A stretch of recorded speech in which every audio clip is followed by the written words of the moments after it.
We will call the 26 November meeting of the Manhattan City Commission to order. If you'll please rise and follow me in the Pledge of Allegiance.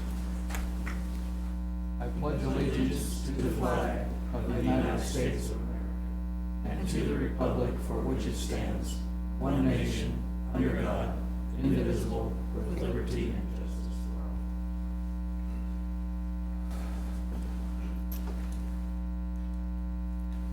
This is a work session, so we'll take no votes or legislative action tonight. We'll be talking about the Aggieville upgrade design options. And Jason. Just wanted to make a few opening comments before Mark Bechamp and Olson take over. This is a very high-level view. On October 23rd, we had a open house, open forum at the pavilion in the park. All the consultants that are here this evening were in attendance that evening, answering a lot of questions of the public, presenting these concepts and going over the strategies moving forward. It was an hour and a half of good discussion. We had almost 100 people attend that evening and made their way through in that hour and a half period. We wanted to bring this to you all this evening so you could get firsthand updates and presentation from the team. One thing I would like to stress this evening is the importance of us reaching some consensus and getting some feedback and input on 12th Street. 12th Street from Moore to Bluemont, next spring we'll have a water line under construction to serve the hotel. It is an opportunity for us to address the streetscape, the landscaping, the road configuration, the parking. You'll see a couple concepts tonight. We're going to be back in front of the governing body in February on the 11th. It'll be the second Tuesday of that month. When we come back that evening, we're going to need some very specific direction on that segment of roadway. This evening, if you can take a look at those concepts, give us your reactions and your feedback. Obviously, we're not making any decisions. We do need to engage the Commissioner Hattisall and Commissioner Easterbrook on those concepts as well. But we'd like to get some dialogue going on your preferences, possibly what you've heard from others, specifically on 12th Street. There's a lot of information tonight. I think we have close to 60 slides for you, a lot of different topics. But that one in particular, we're trying to move along at a quicker pace in order for us to meet some construction deadlines next spring in association with the hotel. So with that, I will turn it over to Mark, and as you have questions later, I might be able to address those from timeline perspective, but Mark and his team will run through some of those details on all four of those areas this evening. Thanks, Jason. Mark Bechamp with Olson, and we're glad to be here to talk about Aggieville and what our group, design team, has really worked on for quite a while. And we've got some good slides, good presentations to share with you tonight. We had, to start off today, we actually had our kickoff meeting with McCown Gordon, which is in the room tonight as well.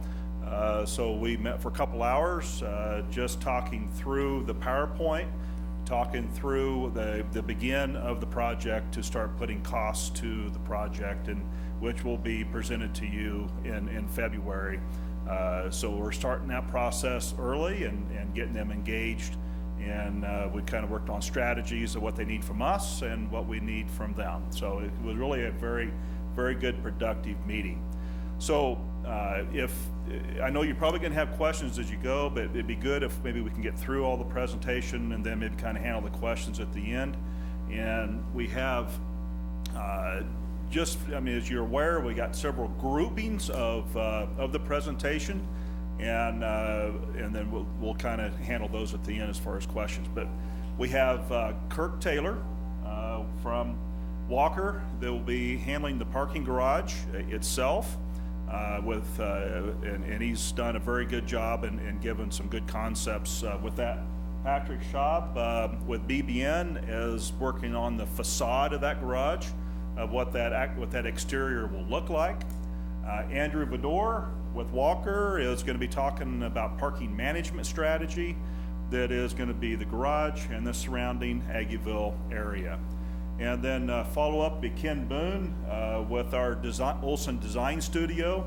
Also, Kelly Thompson's here from the design studio that has done a lot of the work in pulling this together. So I'm going to end there, and I'll probably be back up at the end with some questions and answers, but we'll let them kind of go through the slides here. So.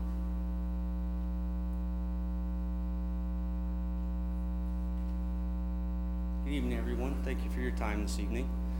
My name is Kirk Taylor. I'm Director of Design Services, Walker Consultants.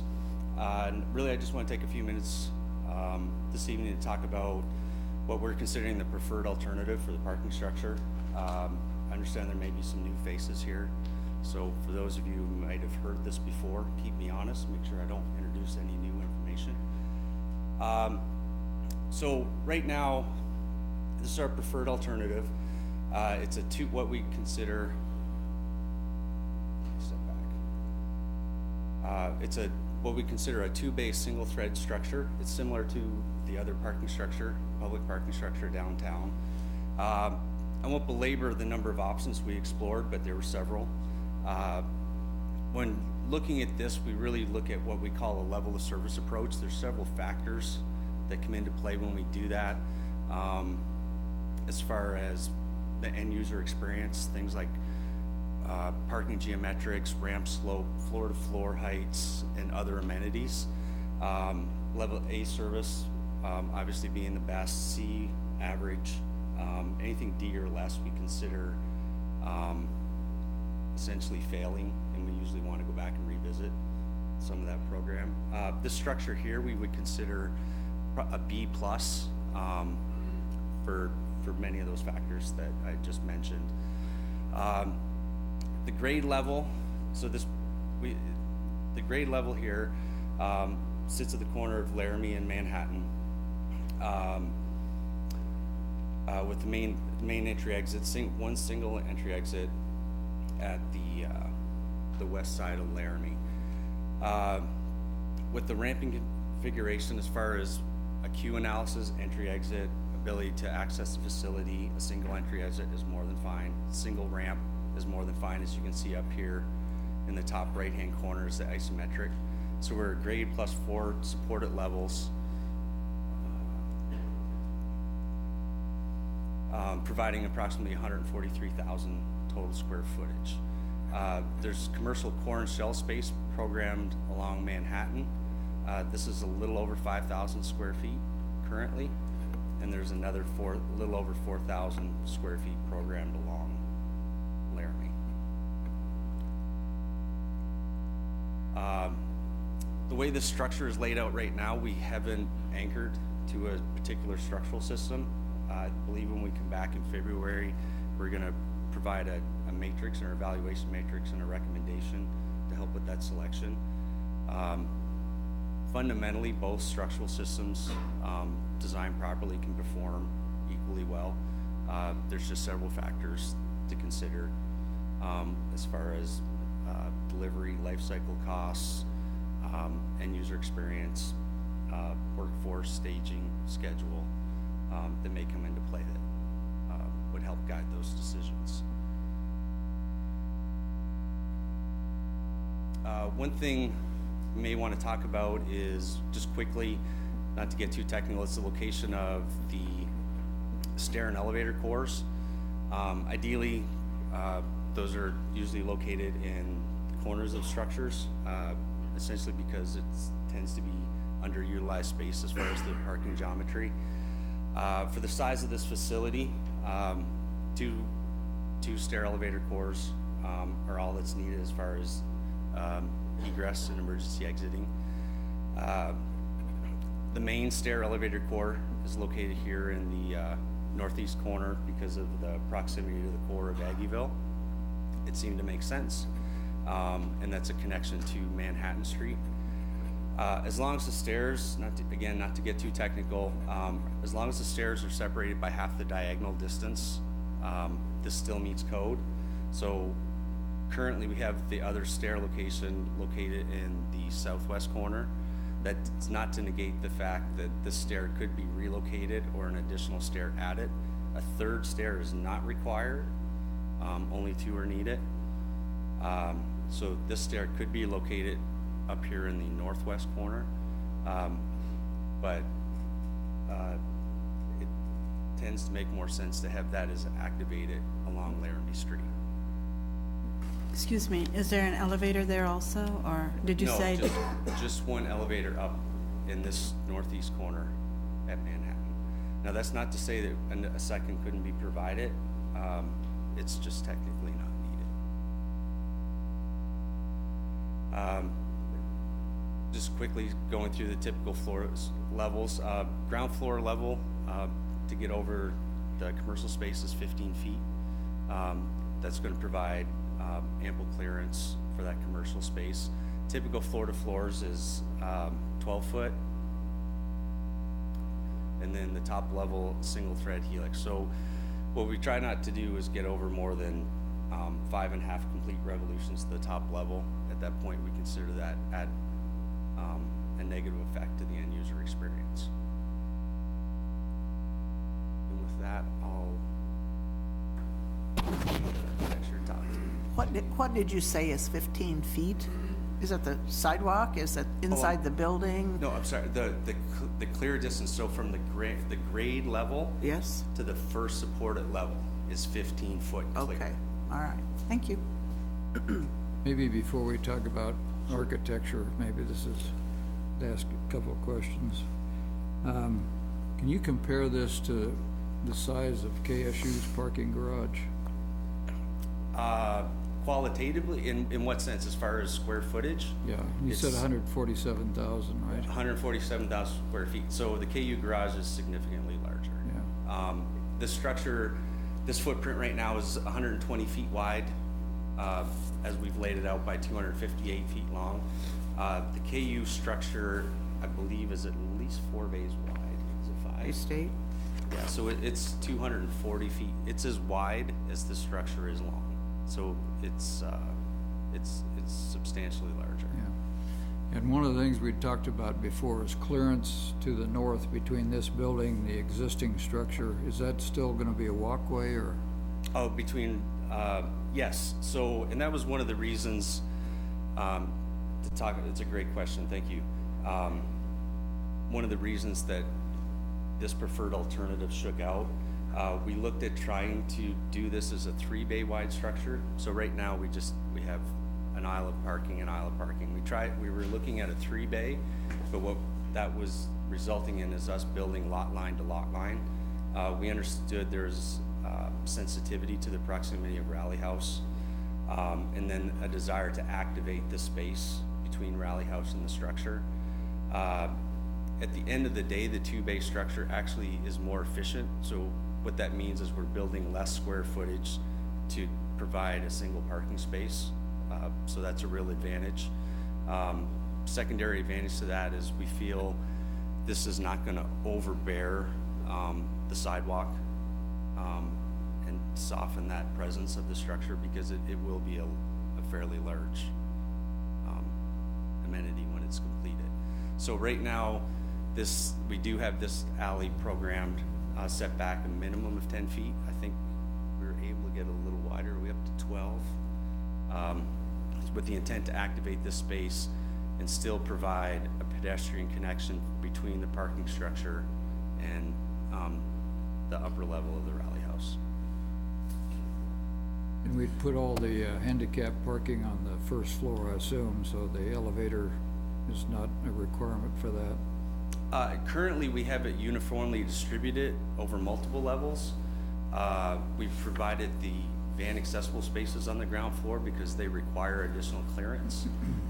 If there's a desire to relocate that, that's something that would not, being able to locate those all solely on the ground floors is something that can be achieved without adversely affecting the program. So right now, we've identified a few here in the northeast corner, some in the southwest, and then uniformly distributed adjacent to the main stair elevator core on the supported levels. But that's definitely something that can be adjusted if needed or desired. So Rally House does not go the entire length of the parking structure? Correct. So will the parking garage line go the full distance on the north side, or does it switch at any point there to fill in the rally house? The distance between that walkway The walkway is going to be uniform. across, okay, that's what I wondered. Right here is the Rally House property line. Okay, So the parking garage will go from essentially Manhattan Avenue. This is the Burger King property line over here on the west side. okay, Right here is Mr. Good Sense, Insomnia, and so forth, right in here. The little alley that goes between them is right in here. okay. And what is the surface on the walkway? Is it concrete? You're gonna lay concrete between Rally House and the That- parking garage? We'll have the opportunity to talk about that. Because I a don't few more necessarily slides think in. that's landscaping. Yeah, I there's mean, more, that's- there's more slides coming at the end. Okay. And they'll talk about that, activating that space and what it can look like. And so I don't know when's the right time then to ask my questions. I want to know about, Anytime I is want to the know right about drainage. Ordinarily, we require detention pond. It looks to me like we're building property line to property line. So how are we, and maybe you're not the right one, so I can wait and ask that question of somebody else, whoever's supposed to answer. Well, good. You can ask the question. Okay. You got the right people here. Okay, very We'll both good. talk about it. Yeah. Good guess, okay. When you're looking at the site is a parking lot and impervious already. Sure, So we're putting a garage that's impervious. uh-huh, So when as far as, there's no water getting in right now, and there's no water when the garage gets there. okay. So you're putting back what, We're just the, filling it back in with a structure. So we're not increasing the impervious area. replacing nothing with nothing, okay. So the cover levels will drain to sanitary, this open, Stormwater, we'll go to I'll talk about the stormwater in all the right. slide. That's what I want to know about, okay.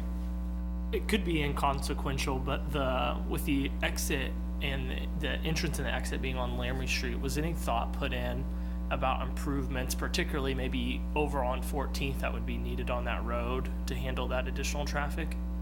I'll be addressing that later. Okay, thank you. That's all I have. Okay, thank you very much. Thank you. Yep.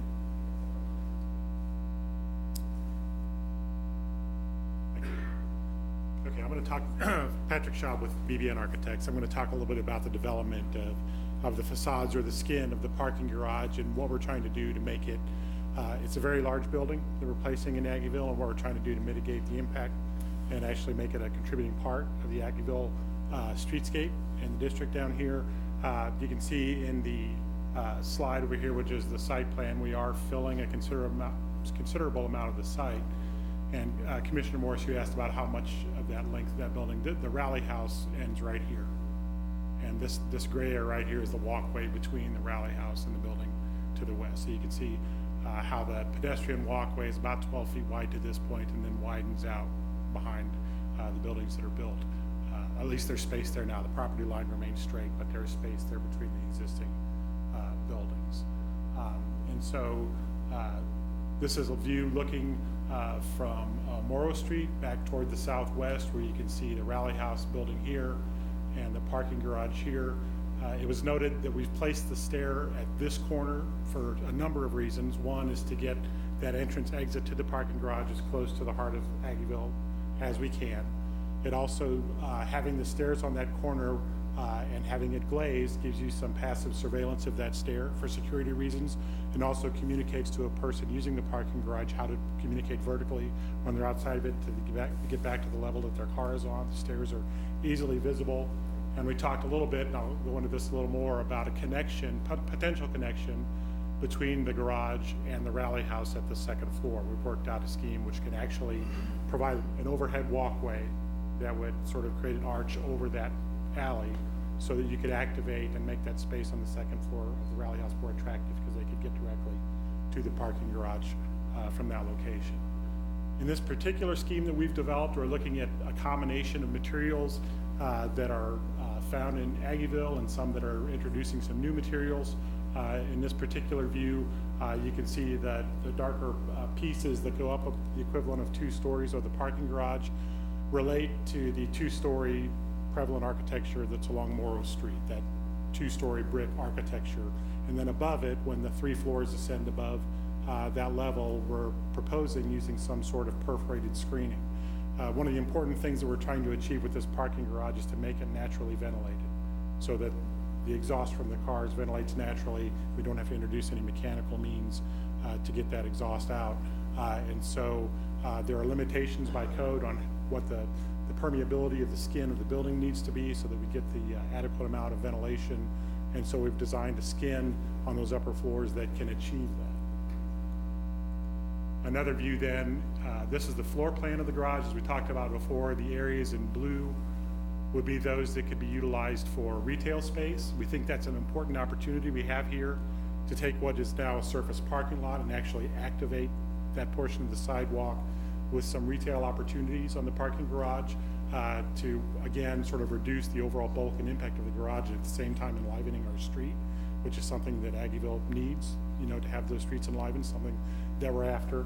And the geometry of those spaces allow us to still maximize the amount of parking up here, but and the fact that we're doing that 2-bay structure, as Kurt mentioned, we do have a little additional area on the south where we can get a generous sidewalk along Laramie, some places for potential bicycle parking or activated space, and Ken will talk about that more as we talk about streetscape options there.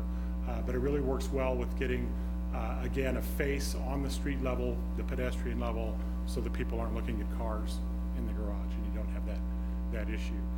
This view is the one we presented at the public presentation that we had in City Park. And again, we're looking at developing the retail space here along North Manhattan Avenue. There'll be some sort of screening here that sort of relates to the facade in this particular scheme of the Rally House. And again, we've got retail along this south toward the south on Laramie. Some of the comments that we've gotten back on this was we'd like to see some more activation of this area of the facade with windows or some more delineation of the building, and we're certainly looking into those. We're at the point now where we're trying to get this far enough along that we can get some prices assigned.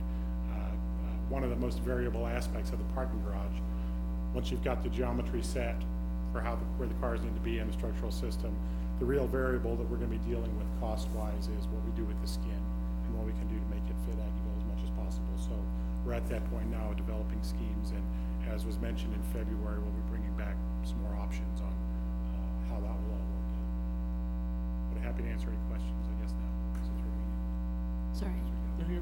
Okay, so this might be further along in the planning stages, but it seems like there's so much glass or whatever material you're using other than glass, but transparent. So who's in charge of maintenance or operations of the garage and keeping it clean or taking Well, care of it? this will be a city-owned facility. So the city will take care So the of city will be maintaining the So, garage. okay. Yeah. And that's not in the costs anywhere, at least right now? The maintenance costs? Yeah. Would have to ask Jason if they've done projections on that, but we're looking at the cost of construction, at least of the part Construction, right. that we're doing. Now, the first floor down here, where we have the retail space, eventually those would be independent tenants that would have a lease agreement with the city, and that'll work out the maintenance of those spaces. So Are there cameras everywhere also, or? that's part of the overall Aggieville security plan to be worked up Okay. at some point. To the cost of the actual structure, I know you can't give us a hard cost and you're still pulling numbers, but am I making up the fact that at one point we were told it was probably going to be around $19 million? Am I imagining that? Do you remember that number? That's pretty high. So we had We had a discussion about how the parking garage was essentially going to be the entire, what the TIF raised. So what was that number? about 12 million in capacity, Okay, 12 with about 17 to 20 million in revenue supporting those bonds. So we had estimated a 500 stall garage at roughly $20,000 per stall. 10 to 12 million is what we had provided in the Aggieville Vision Update as an estimate for the garage. And that's just for the construction of the garage. That wouldn't count the interest in the bonds. Okay. Correct.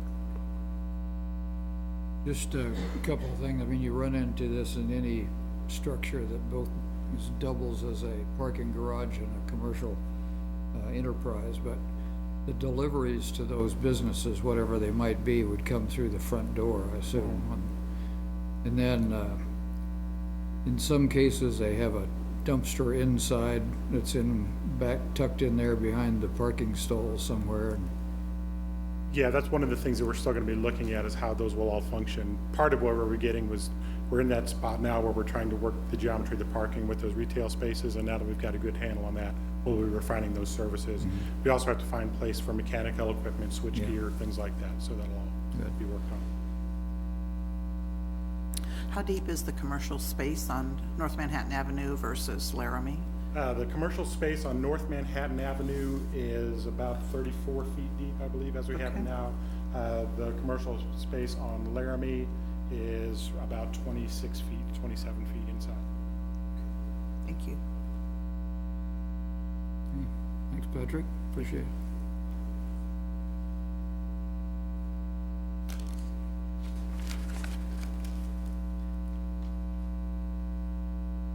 Mayor Dodson, good evening. Commissioners, good evening. Staff, thanks for having me here again tonight. It's good to see you all.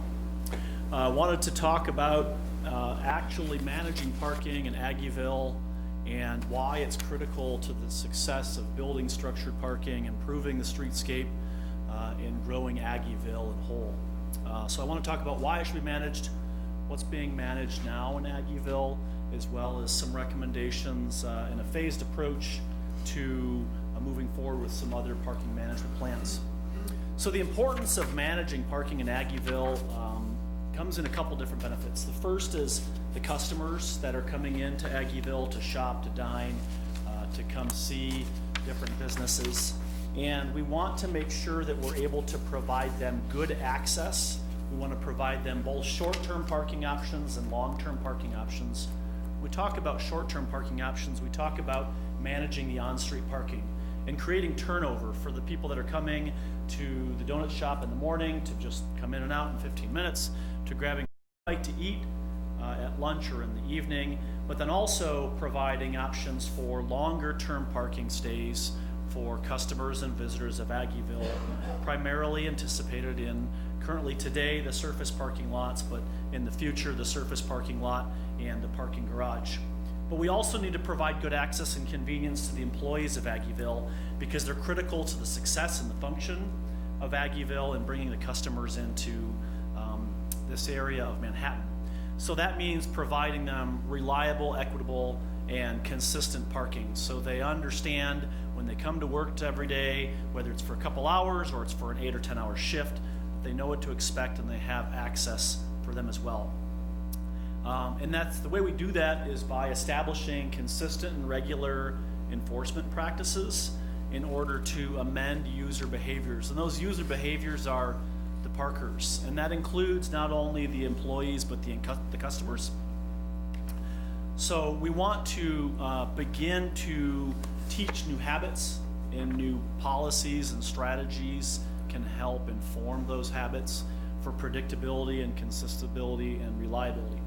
So currently today, there are parking restrictions in Aggieville, the surrounding neighborhoods, as well as the park and at K-State. The areas shown in the teal are currently free and unlimited. They're also all on-street parking assets.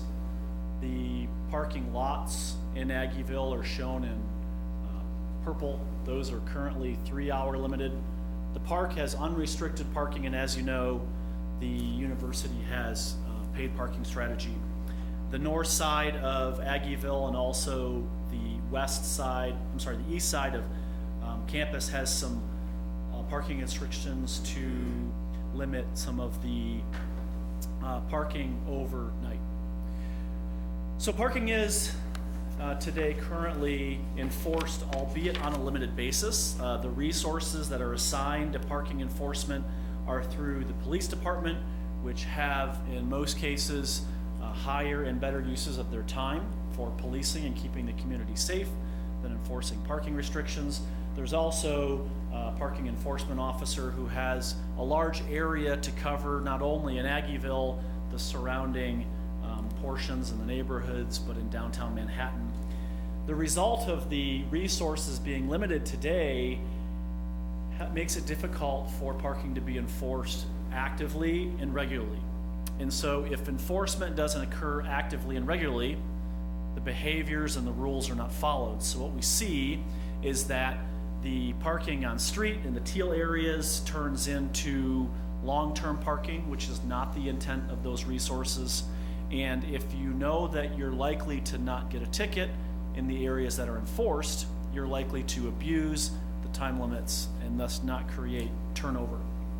We also know that parking in City Park currently is not regulated.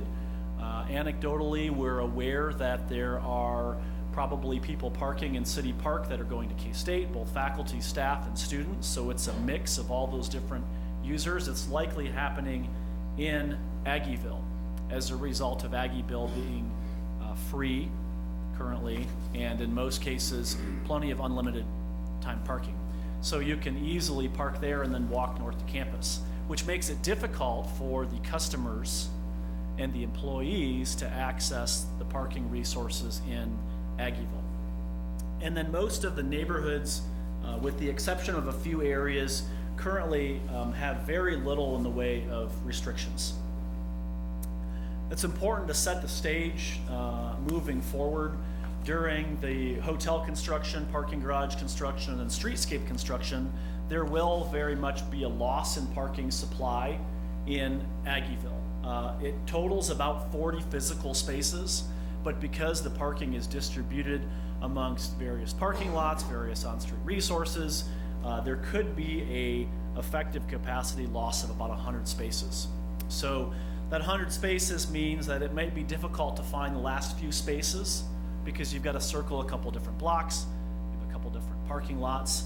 And as a result of that, we recognize that there very well could be, in certain times of the day, spillover parking into the adjacent neighborhoods in Aggieville. So we want to be clear and transparent with that in our strategies. We want to be able to create the least amount of pain as possible to the business owners in Aggieville, the adjacent residents, the customers, and the employees. So we've developed a multi-phased parking management strategy for Aggieville and the adjacent areas. Again, those strategies are intended to reduce spillover into the neighborhoods for long-term parking. It's intended to reduce spillover from K-State University. It's intended to increase on-street parking turnover, i.e. making on-street parking intended to be for short-term parking and off-street parking long-term parking. And we really want to minimize the impact of construction. And ultimately, the Phase 1 parking management plan sets the stage for a future parking management plan by implementing new strategies, teaching people the new policies and strategies in a non-threatening way. So as we move into a long-term parking management strategy, people have learned the new rules, so to speak, and we've made it easy. So we do that by establishing consistent and regular enforcement, enforcing those policies, enforcing time limits and turnover. And that's done through teaching and education, but that's also done through penalization by not following the rules after you've been taught the new rules. We also want to make sure that we're addressing the employees and the residents' needs. That's the residents within the Aggieville boundary, but also the residents in the surrounding neighborhood and not impacting them along the way. We do that by implementing an employee parking permit program. So that would be something that's new in Aggieville, whereas an employee of Aggieville would be provided a permit in similar case to the residential permit program on the north side of Aggieville. That's the zone colored stickers that you currently have. And that's to make sure that they have a place to park that's convenient for them and addresses the certain work hours that they have. So if you're working an early morning shift, you have access that's close in to Aggieville. But also if you're working a late night shift, we don't want you having to walk an unreasonable distance or into an area that is maybe not close and accessible for you as an employee. So we want to provide that so they have reliability and predictability in where they go depending on their job type, but also providing the residents that are within the Aggieville boundaries access to long-term parking, but also the residents that are outside the Aggieville district in the surrounding neighborhoods to not impede them from having access to their homes. So setting the stage for that, this map shows the initial modifications and initial parking management policies that we're recommending at this point.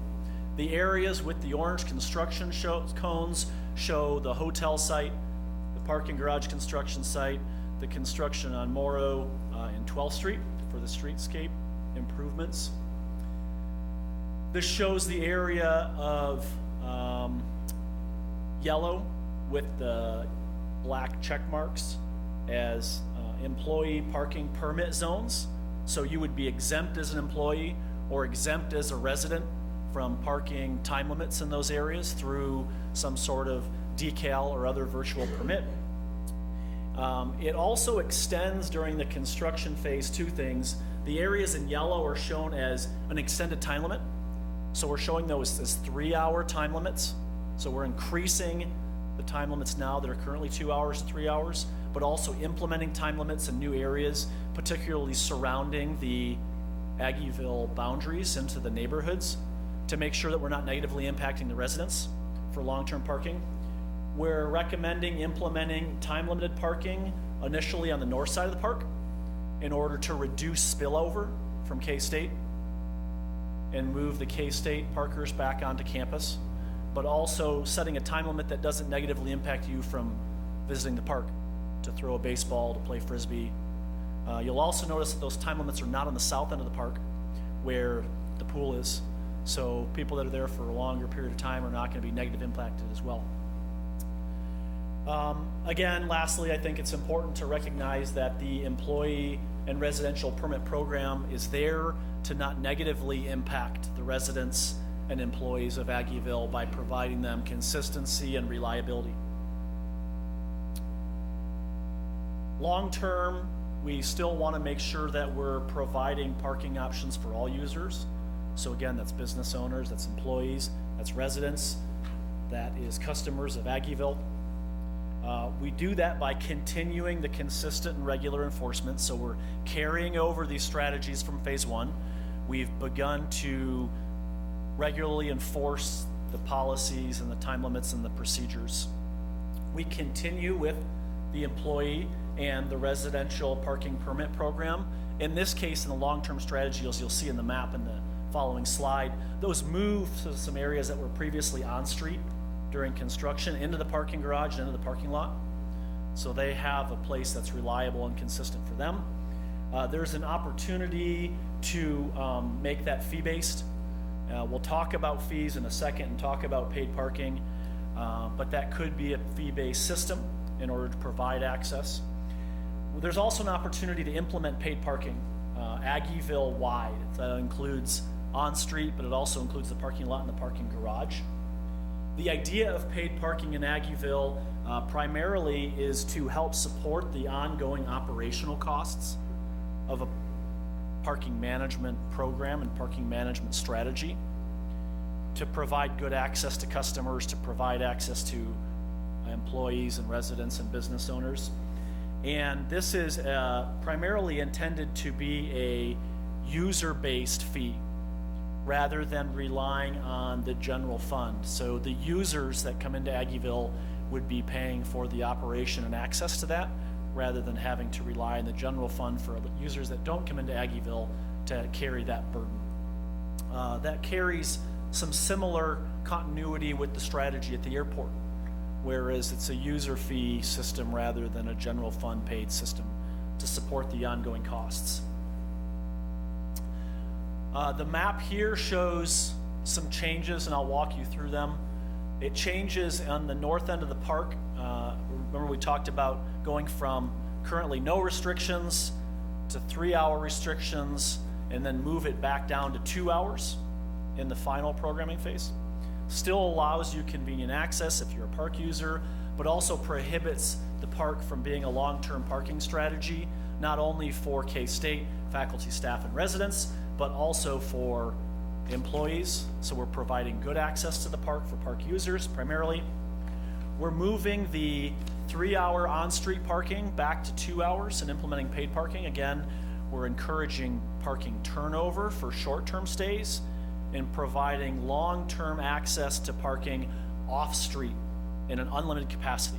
So you can park there 24/7 if you so choose, because those are your resources to use for long-term parking. All of those areas within the Aggieville boundary would be paid. The rates variable, the rates not set or determined at this point. But we're also continuing to encourage, now that there is approximately 300 more parking spaces in Aggieville, restricting the areas adjacent to Aggieville, the residents in the neighborhoods, restricting the parking time limits as to not have spillover into the neighborhoods for all the Aggieville users.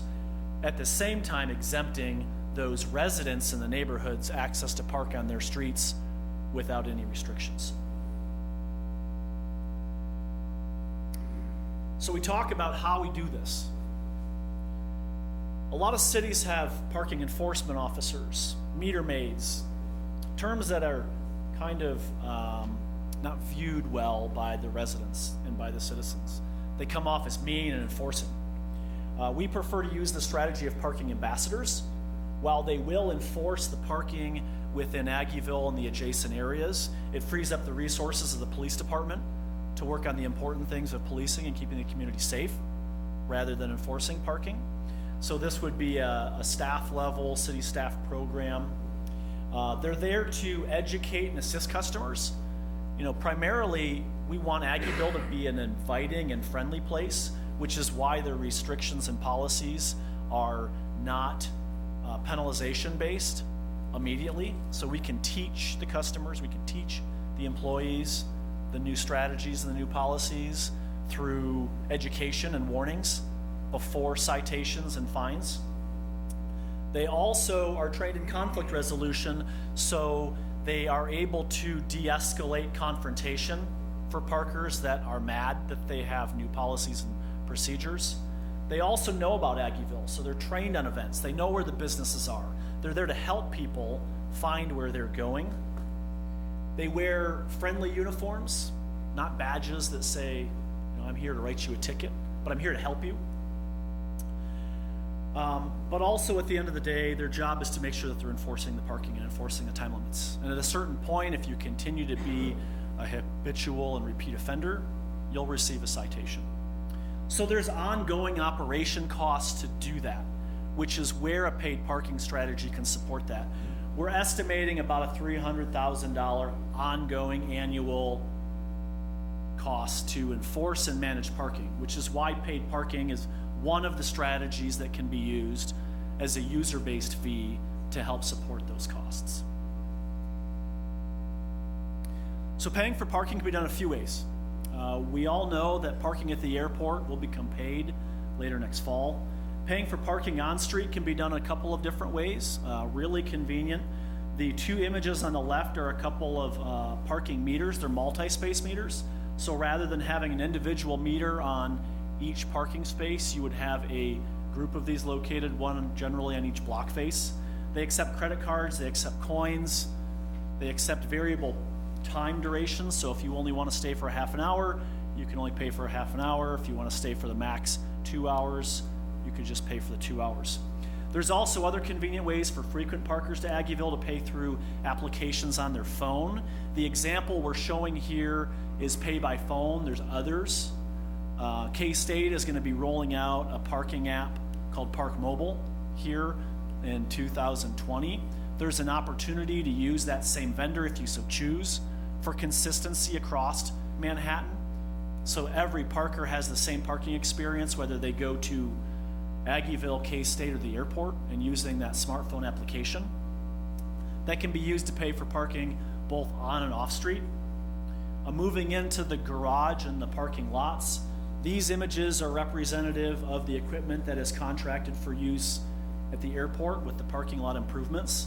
For consistency's sake, across Manhattan, our recommendation would be to use the same equipment. So there's consistency and predictability and reliability. We're starting to see a trend with that for the parking experience. This allows the users to pay with cash, coin, credit card, or their smartphone application if they so choose to make their parking experience and their payment experience what they want and at their own convenience. These systems also allow for validations. So if a particular business in Aggieville chooses to validate and pay a customer's user fee, they can do that through a number of ways, with a validation ticket, with a smartphone app, with a text that goes to their phone, a number of strategies.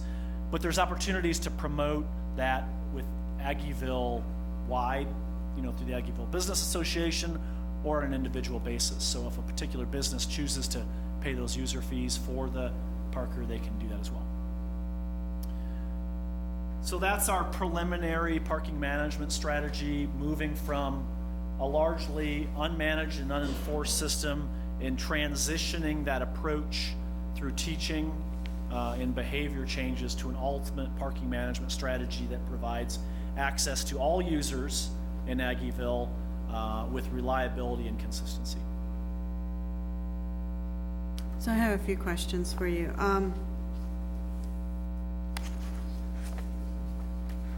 You said, I don't know, it's just so complex for all the parking fees and 2 hours and 3 hours and here and there and everything of that sort. Coming back to this ambassador, okay, and that's going to be staffed by the city. Is that 2 or 3 people? So Commissioner Reddy, that's a good question. This could be done by city staff. It could also be contracted out through a third-party parking operator. It would require between 2 and 3 FTEs, so that could be more than 2 or 3 people, but full-time employees in order to make sure that the hours of enforcement and the days of enforcement are consistent with the needs in Aggieville. Okay, and if they are contracted out, or even if you said they are different than police officers, would they also be carrying a gun or anything of that sort? If they're working with people about parking, sometimes you just never know. So one of the most important parts of parking ambassador and parking enforcement officer, if you want to use that name, is that they're trained in conflict resolution in order to be able to de-escalate situations whereas there is some sort of conflict. Ultimately, it would be up to the city whether or not you would want those individuals to be sworn officers in order to be able to do other policing activities. You don't have to. If you so choose to, you could. There's also the, easy access to the police department within the surrounding area if the conflict is, too escalated. Well, I think it's a very, sometimes people are very impulsive in those moments. You may not have a chance to call an officer if you're the one who's telling somebody they shouldn't be doing something, or if you're trying to enforce some of those laws, especially in an area such as the Aggieville Business District. So I just want to have more information about that. You said to keep the equipment kind of consistent as to what's at the airport and such. How much do each of those machines cost? So we're not quite to the point, because these are still preliminary parking management strategies, to be able to have the capital costs for you this evening. It's the intent at the February meeting that we'll have all those capital costs available to you. And if an employer was going to validate, whether it's an employee's ticket or whatever it might be for their parking fees, I think that would be important to know, to see how much that would cost them. And I would think that's probably built into the type of equipment we're going to be using also. Or is there already a set fee of $15 or something? I don't know. So those are all items that we're still working on and in the process of. Again, these are preliminary parking management strategies, and the feedback that we receive for you tonight will help us be able to answer those additional questions. And so those operational cost needs and how much you would charge for parking is a function of whether or not you want to have 100% recovery on the parking management strategy, meaning that it costs X amount of dollars a year to operate, in this case around $300,000, to what those parking fees might have to be to support that fully, or at some other partially subsidized rate through other funding sources. Well, some of that's important because in order to make some of those decisions, I would hate to give a go-ahead for certain things in the plans we are looking at tonight without knowing those types of costs. I feel like we would be obligating ourselves or committing to it, because all of it's great. What you presented is great, but there's all of these qualifier questions which add to that pricing of it, and if it is equitable for us or not. Certainly, we want to have some kind of a way to manage it by some type of parking fees and such, but that's going to depend on how much all of this is going to cost. We certainly don't want to charge somebody $15 or $20 to shop for a couple of hours in Aggieville. That might be cost prohibitive for a lot of people. So those are some things I would like a little. The information you gave is really great, but the cost is what's kind of going to be some of our decision makers here this evening. And if you're talking about 3 or 4 more employees, that adds to that operational cost as well. So. This might be a little bit of a loaded question, but just out of curiosity with your experience and working with other communities, I understand the concern to try to decrease the amount of overflow parking that's happening in City Park right now, especially on the weekends on a Friday or Saturday night. But one of the things that I always consider when we start to talk about that is how can we set up parking management strategies that have the outcomes we want, but also make sure that we're not encouraging people to potentially make the decision to drink and drive. And one of the things that concerns me about how our long-term setup is to me, with that green area being no parking from 2 a.m. to 9 a.m., you as someone who may go frequent the bars would maybe park at City Park, say, I'm not going to pay for the parking garage. You go to one of the establishments saying, I'll leave before 2 a.m., and then you get in your car and make the unfortunate choice to drive home. So why was 2 a.m. picked? And then my follow-up question is just, with other communities that you worked with, how have they kind of grappled with these problems? Sure, good question. One of the things that we've talked about in the past during the Aggieville plan update was right-sizing the parking in Aggieville. And right-sizing the parking has more to do with not building too much parking, but also not building enough. So one option, would have been, rather than building 450 parking spaces, we could have built, I'll just say 300, right? So that's much less, 150 less.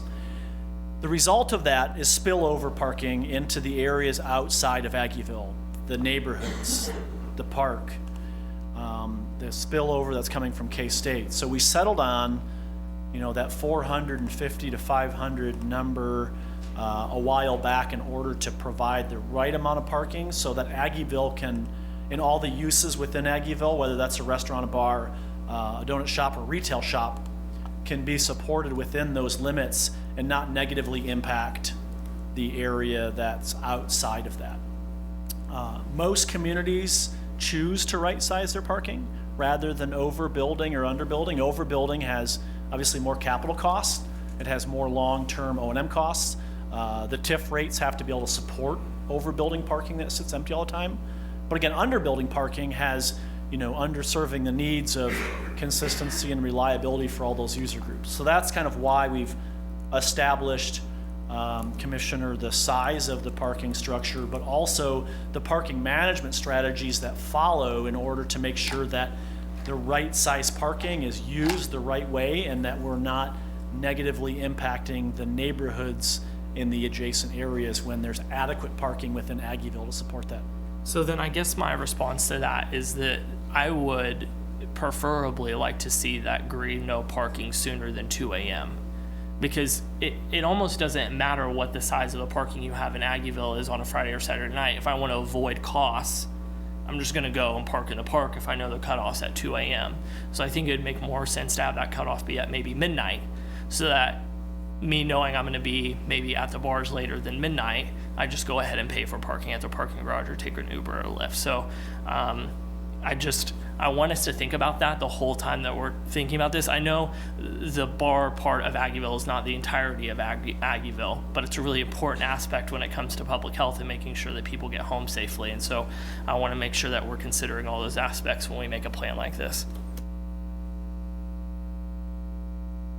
Maybe a couple of things. This is going to be, as we go through these phases, which I'm glad you addressed, because when we've talked about this before, with all the construction going on and the absence of the parking lots during that construction, we've said that one of our goals was evacuating the north end of that park. And we're willing to live with that for a while until we get the parking garage done. Then obviously your phasing pulls all that back, which I think is a good idea, and we'll need to consider what you just discussed about timing and things. We can do that at some point. Then we've got education of the public. We've got signage, temporary signage that, although I'm not a fan of signs at all, we're gonna have to exercise some temporary signs, I'm sure, to make sure the citizens are aware. The other thing is I'm not keen on parking ambassadors. I think that's an expense we can do without. Any fees collected out of that garage, let's just say if we've got 450 parking spaces and we turn them over twice a day and we do it at 70%, in other words, you only have 70% of those parking spaces occupied, they turn twice a day, $2 for the use of that for 2 or 3 hours or whatever it is, you're pulling in $400,000 or so. So I'd like to see that go towards paying for the cost of the equipment and the cost of the bond, if we can do that. I mean, that's kind of the same approach we're taking on the airport. And I think that's a good one. We're trying to keep any of this off the books of the general fund, so, or property tax or anything else. So to the extent we can use those fees for those purposes, I think is a good idea. Yeah, I appreciate those comments, Mayor Dodson, and, you know, Commissioner Reddy. I think there's some similarities in the comments there, and it is under our responsibility to be able to provide some additional costing information in terms of ROI with the, not only the operational cost, but the capital recovery cost of that equipment as well. So we'll have that available and ready for you in February. Yeah, I agree with what the mayor said. I think, you know, this thing's got to pay for itself and then produce some revenue to subsidize what we're doing. And so the parking ambassador, I don't know if I'm, you know, in that. I get the idea, you know, be nice to the people, but, you know, we've got people now that give tickets. I also think we should raise our fines. That hasn't been mentioned. I've said that before, you know, because our fines are what, $15? I think KSU's are close to 50. And that's one of the reasons you have students park where we're at instead of using K-State. And so we just need to make it equal. Let's make it consistent, you know, from that standpoint. And I also agree with what Commissioner McKee said. You know, if we're trying to keep people from parking in City Park, we probably should close that at midnight. That would be a good time frame to say after midnight you can't park there. And then that addresses the issue of somebody's gonna drink too much, shows up there at 2. You know, there's people that come late. I think that's probably a good idea, because City Park has become that, you know, sort of flow over, and people park their cars there for days on end, and we need to terminate that. So I think that was a good suggestion. One more thing, is there a place for shared, I don't know, shared drivers like Uber or Lyft or anything, a designated area where they can come and pick up whoever it is that wants to get picked up? Is there an area designated for that? So at the moment, Aggieville does not have, under my understanding, a designated location. It's currently set up that if you're on any street corner or in mid-block corner in front of any business, you could get picked up there or get dropped off there.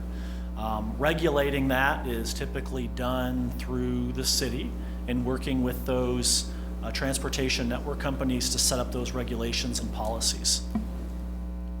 Because I can see where that might be used even more if the fees are too cost prohibitive for some of these individuals, especially if it's a parking garage in 2 or 3 hours. They might stay for 5 or 6 hours, which is exactly what we want. We want them to enjoy the Aggieville Business District, but then they may just use Uber because it may be a little cheaper, and then they don't have to worry about driving home intoxicated or under the influence. So I don't know, I'm sure that must have been taken into consideration as you were discussing all these fee structures and management plans. our area of Aggieville is not as vast as it is in some other cities. So I want us to make sure it's best fit for our community and not just what typically is a template for another community that might be similar. We are very close. We are trying to build that urban core area so people have more access by walking and riding their bikes or however it might be. So I just want to be sure when we talk about parking fees and permits and such, even for employees, that we are thinking around the same realm as a best fit for Manhattan and for the Aggieville Business District. When we approved the parking lot construction and funding for the airport, we tied the revenue that would be gained from the parking to pay for the construction over time. And so you're comparing this to the airport parking. And so I'd like to have you or Jason just discuss the funding, because it sounded to me like you proposed to use the revenue from the garage to pay for the parking management system, but not pay for the parking garage. So I'd like to have you discuss that, please.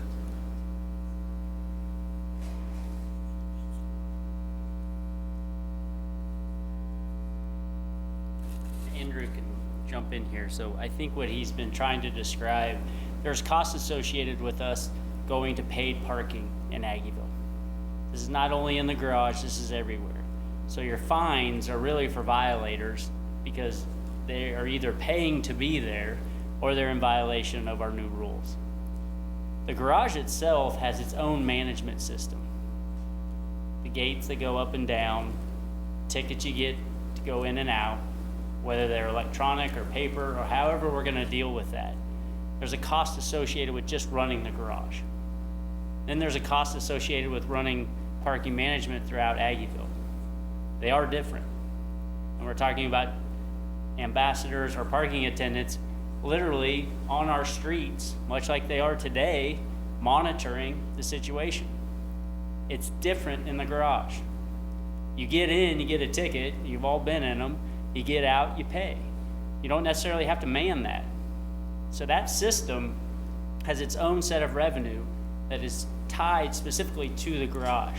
There's another set of revenue out there for the management plan for the whole district.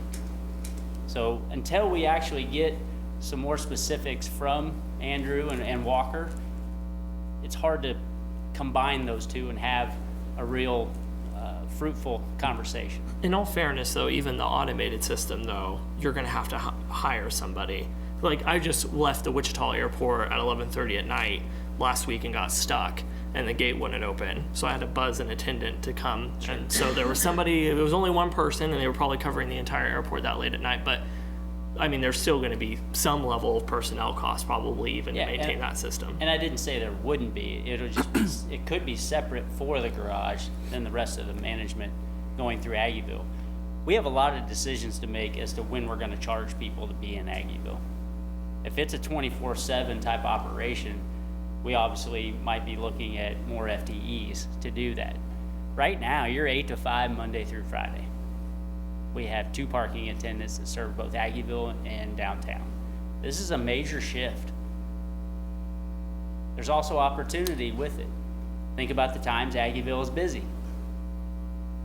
That's not 8 to 5 Monday through Friday unless it's noon hour for lunch.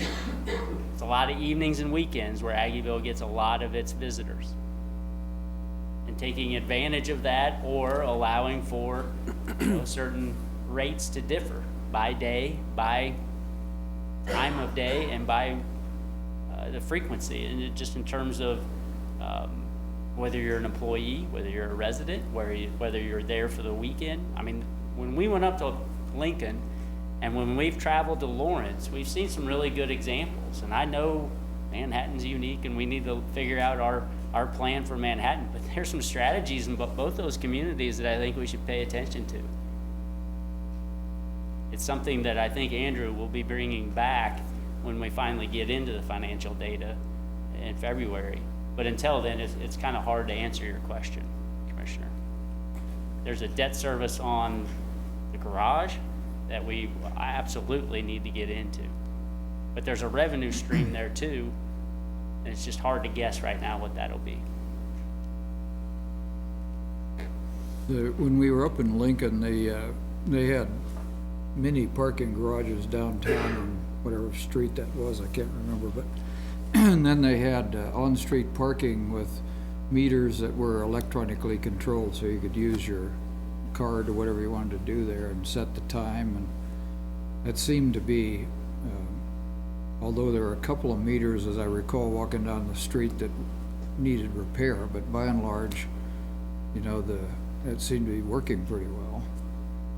And, but I think this question of putting these kinds of devices down inside Aggieville, as you just described, is separate from the parking garage. I think we kind of agreed on what that parking garage needed to look like and how it needed to operate. This idea of street parking control is a little bit new to me, at least, so. But a good thing to talk about. Yeah. Well, and largely, again, the idea of having that paid is to be able to offset some of those operating costs. Right. Either partially or fully. The amounts, again, you know, is something that's still a work in progress that we intend to have ready for more in-depth discussion in February. I think generally I would support a consistent equipment usage, and I hate always to let someone else dictate what equipment we're going to use, but I think that for the welfare of the community at large, I think having one consistent payment and usage it would be the best way to proceed, just on that point anyway.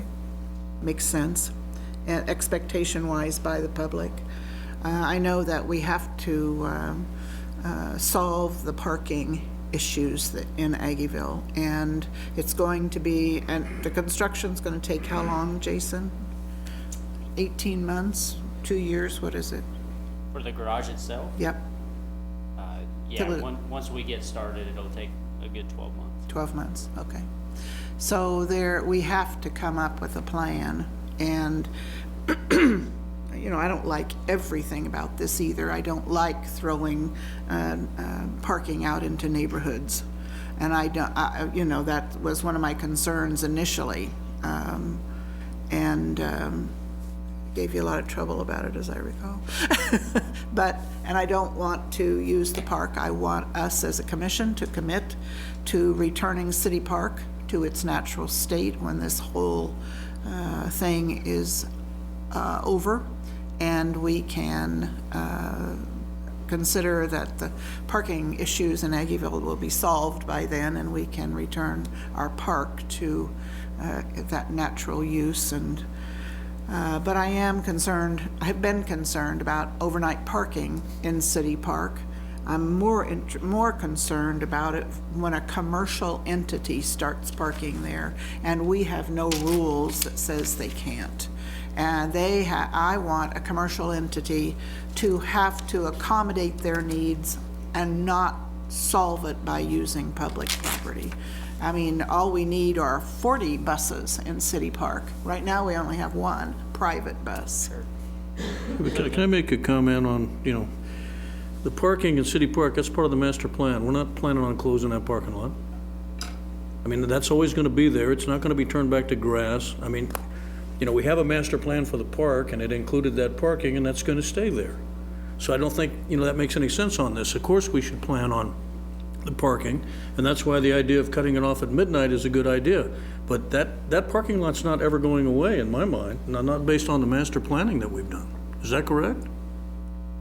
The Central Park Road is about the only thing that I've Right. seen in the master plan that would change. Yeah, but the parking's not going to. Just want to be sure that, he's aware of that. The scope has already crept on City Park from the original And ideas. just to address your comments, Commissioner Morris, this process where he has it in the initial modifications during construction will require us to pass one, if not multiple ordinances in order to make these changes. Absolutely. When we open this up and we start regulating the park, and we start regulating the streets, that's the opportunity for us all to talk about how we want to regulate the park and how we want to regulate the side streets. Because the way we've proposed it, we have to get into the park regulations, which is a separate ordinance than regulating parking within our side streets. So that's been our delay until this point, and until we're moving forward here in the next 3 to 6 months, is try to get a comprehensive approach to address both. So we're not just shoving parking one way and shoving it another. This is a comprehensive approach in the interim. And as Andrew pointed out, trying to get then our employees and our residents in Aggieville kind of trained into this. This is shifting. This is going to change even more so when we're done with the garage. So, but we'll have a lot of discussion over ordinances that'll actually change the use of the park and change the use of those side streets. Absolutely.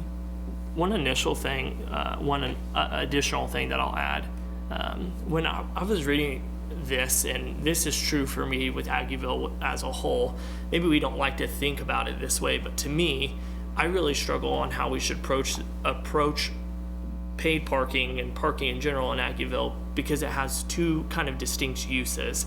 There's the uses during the day, and then there's the uses at night.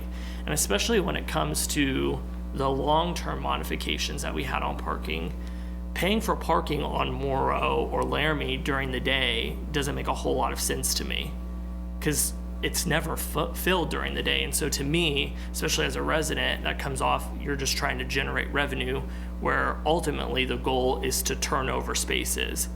So, but at night, on the other hand, I could totally understand why you would want paid parking on those streets. So I think that's the thing that I struggle with a little bit, is paid parking to me doesn't make sense at all during the day and could potentially hurt the businesses that are there. At night, it makes total sense, and I think helps create and turn over spaces. So, Couple observations, and even our data supports between 11 a.m. and 1 p.m., Aggieville fills up. I go to Aggieville lunch all the time. I have never, ever one time. It's not a matter Not of found a parking struggle to spot. find parking, but it does occupy itself. I mean, we have data, and I think there are folks in the room that can speak to this probably greater than we could. They're there every day. Mornings even on Morrow are starting to fill up, because we know we're going to have to close the alley between 12th and North Manhattan behind Morrow when Bluemont Hotel and the hotel along Bluemont reaches a point. We've got some alley work we know we're going to need to close. We've been watching Morrow, and Dennis Cook has been watching Morrow. Morrow fills up in the morning quicker than most of us realize. And they're going into Blue Stem, they're going into businesses, and it's interesting to watch. It's seasonal. I won't argue with you there, Jared. There are times of the year it's not, but there are times of the year it is. And we also need to think about not only Aggieville today, but Aggieville in the future.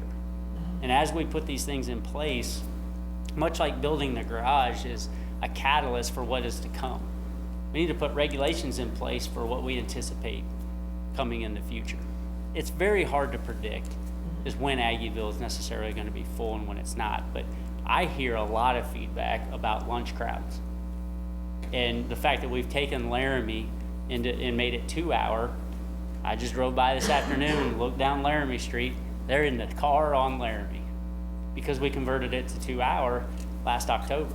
Or before October, I'd look down Laramie. The thing's full of cars because they can sit there and not get ticketed. yeah.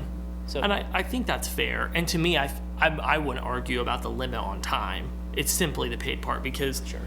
I think all of those points are fair. I guess what I would say is just proceed with caution, because just thinking about a consumer and what I do, I think that if I had to pay for parking in Aggieville for lunch, I would make a different lunch decision, honestly. And so, because I didn't want to pay for the 2 hour parking, that doesn't mean that I don't think it shouldn't be 2 hour parking. It just, if the goal here is generating revenue, then have paid parking. But if the goal is better parking management, then I don't understand why we would have paid parking on the street. I guess that's my point. But So I understand what you're saying. The goal of paid parking is one option to help support actively managed parking in order to provide reliability, consistency, and expected outcomes for individual parker, regardless if you're a customer visiting for lunch or you're an employee working there to support the customers, there's a cost to managing parking. And so paid parking is one strategy to help pay for that ongoing operating cost. If there's no parking that's managed in Aggieville, there's no cost associated with it. The challenge with not managing parking in Aggieville is that we're not supporting the goals and objectives of allowing Aggieville to thrive through predictability and having a place to park regardless of who you are parking. Have you ever been anywhere where parking costs at certain times? Like maybe at night it costs, but during the day it didn't. Yeah, there's a number of communities that do it differently. It ultimately comes down to what the city's policy is on that.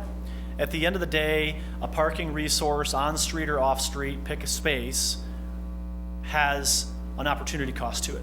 And it costs something to operate it, to maintain it, regardless of what time of day it's used. And so the policy decision becomes, do we want to charge one user group during a certain period of time a day to only recover the cost of operating that? Or do we want to charge everybody so there's some consistency and one user group is not being treated differently than another?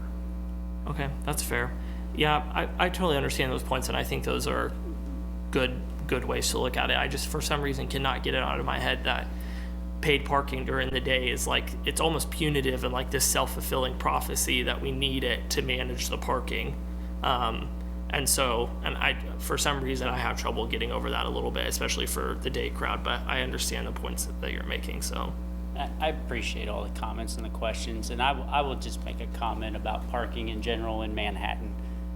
Downtown and Aggieville have wrestled with parking every year I've ever worked for the city. For the last 20 years, I've been engaged with downtown and Aggieville on this topic every 3 to 4 years with suggestions and ordinance changes and costs associated with them. There are as many opinions about parking in both of those districts as there are businesses and the people that work there. Strong opinions. Just this week, or last week, I was at a meeting downtown, a retailer very upset that somebody had been there 3 hours shopping and got a ticket. Very upset. Philosophically, I think I could probably talk with that individual at a different point in time, and they would agree they like to see their parking turn over, or they don't want their employee or something, the neighbor's employee to park right in front of their business. But the example of somebody being there for 3 hours and spending $500 and getting a ticket, we have got to stop that. Those are difficult. Those are extremely difficult things to address, but it just speaks to the complexity of parking, paid, unpaid, managed, unmanaged, and what you want as a community for the resource that you have. We all travel to places where we pay for parking blindly because we're going there. It's a destination. I'm going to an event, I'm going to wherever it is, I'm going to pay for parking. Hell, we do it at K-State for football games. We just drive into the parking lot, you pay, or basketball. It's just inherent in what you do. You don't see people parking, some do. I mean, the neighborhoods fill up, but the parking lots are full of people who have paid to park there for a reason. This is a shift. This is a shift for our community, and it's a shift for this district, and it is going to be heavily debated. We're just cracking the surface now with options, and we're going to get a lot of feedback.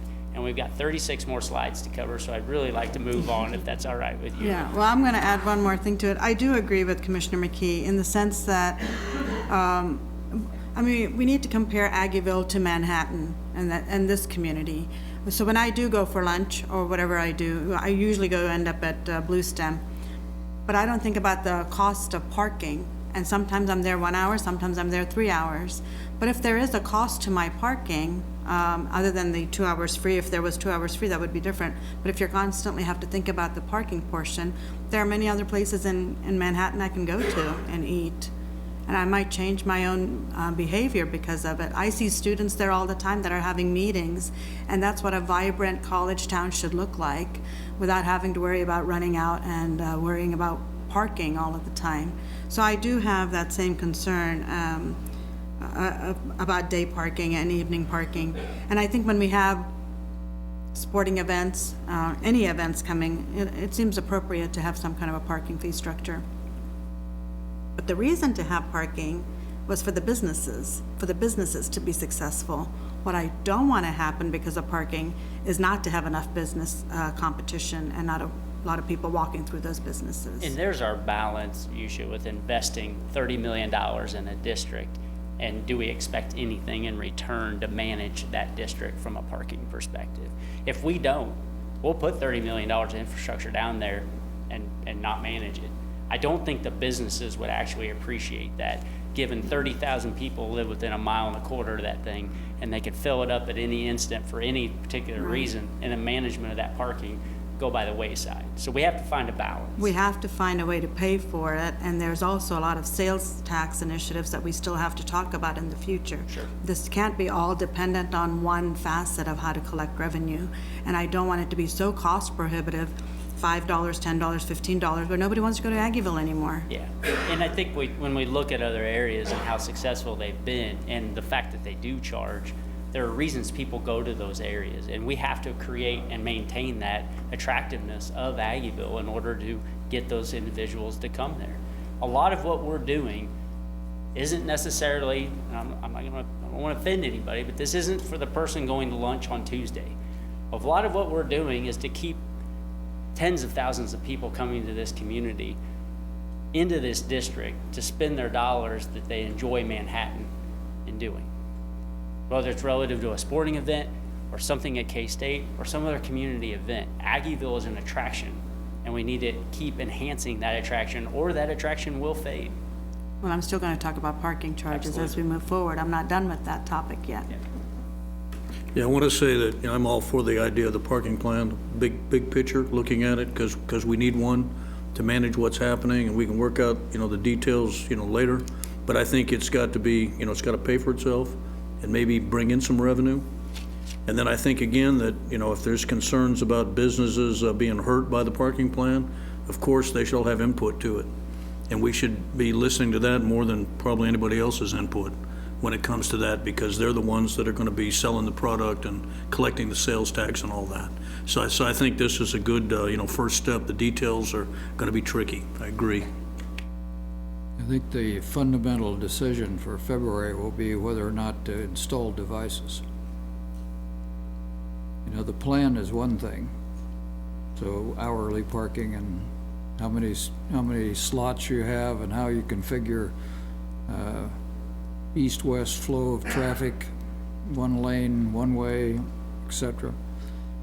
But if you make the decision to install parking devices, then you really have a lot of options for timing and those kinds of things and testing over time. But again, fundamentally, the decision in February will say whether or not those devices ought to be installed right away, or whether we can wait until Aggieville itself begins to evolve some more. And I think reflecting on the vision, reflecting on the investment we anticipate in Aggieville, creating an environment that would lend itself to being attracted to that investment, creating multi-story, multi-use in our Aggieville district, encouraging and attracting that development and that investment. I do think your parking management plan has a big part of how that is managed. For somebody to come in and invest in a multi-story, multi-million-dollar product in order for the parking to be managed in a way that accommodates their business, potentially their residents, and their office space. And that's really why we hire folks like Andrew and Walker to walk us through, because we're not the first community to do this. We're not the first community to take an area like this that's very attractive and put catalysts in place like a garage that could potentially bring this vision to light and more density and more investment take place. Yeah, I guess my counter to that is, we put the parking garage in, and the next 6 months is not going to yield very much. So making an investment in parking devices in the rest of Aggieville does not seem to be consistent with good business. So I just think that Once we get that parking garage in, we have to see kind of how it evolves. At some point, you may be exactly right.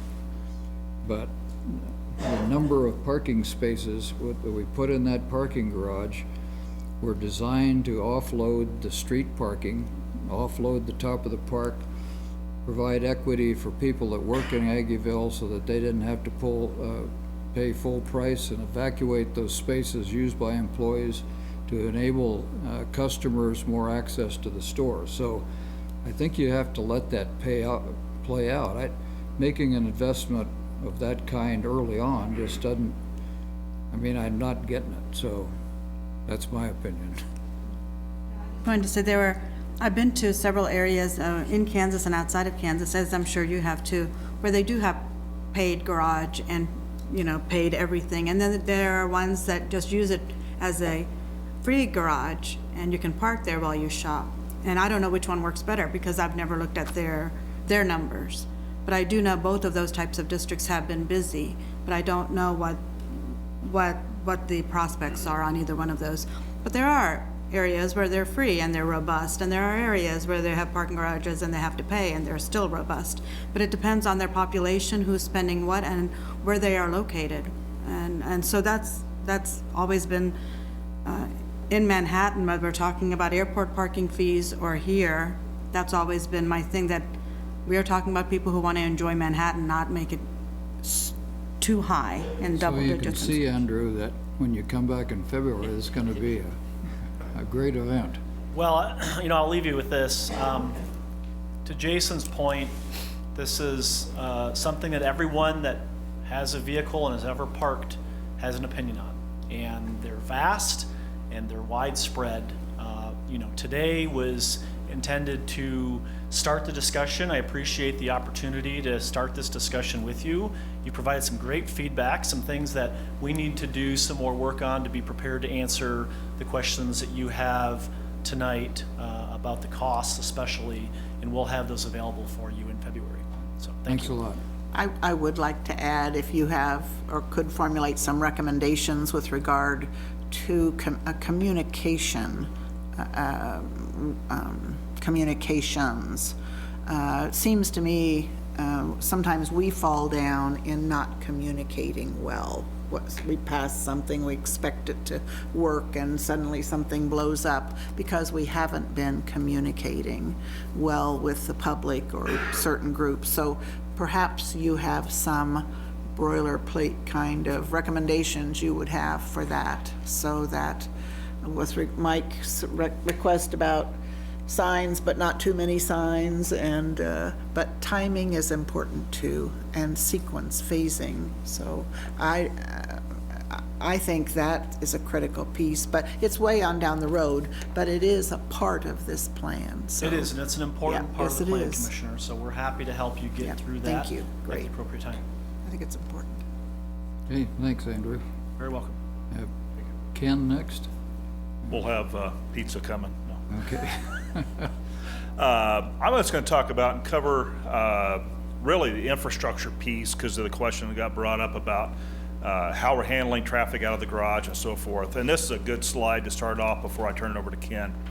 14th Street now is has parking on 14th, and except for this block here, but it is only a two-way street. But the width of that street allows us to just mill and get my cursor going, mill and overlay 14th on down here to close to Fremont, and just restripe that and turn that into a 3-lane section. So it'd just be a 2-inch mill and overlay, and then we'll restripe it to be a turn lane. Laramie will be widened to 3-lane until we get into the garage, and then it will transition back to a 2-lane to Manhattan Avenue. And that allows us for the stacking and so forth for the traffic there at Laramie and 14th intersection. There is also a traffic light that's to be installed there at 14th and Laramie to control that traffic as well. So sewer, water, storm will all be replaced on Laramie to be all new because you got a new street. And to discuss storm sewer on the parking garage, That will all be put underground and flip and switched to, and put onto 14th Street underground. So when we're talking about 12th Street, there again, we all know about the water line. There's also sewer that crosses through the alley. We're going to replace that section of sewer so it's new underneath the new pavement. And then we also have new storm sewer. So everything underneath all the new pavement in 14th, Laramie, and on 12th will all be new under the ground.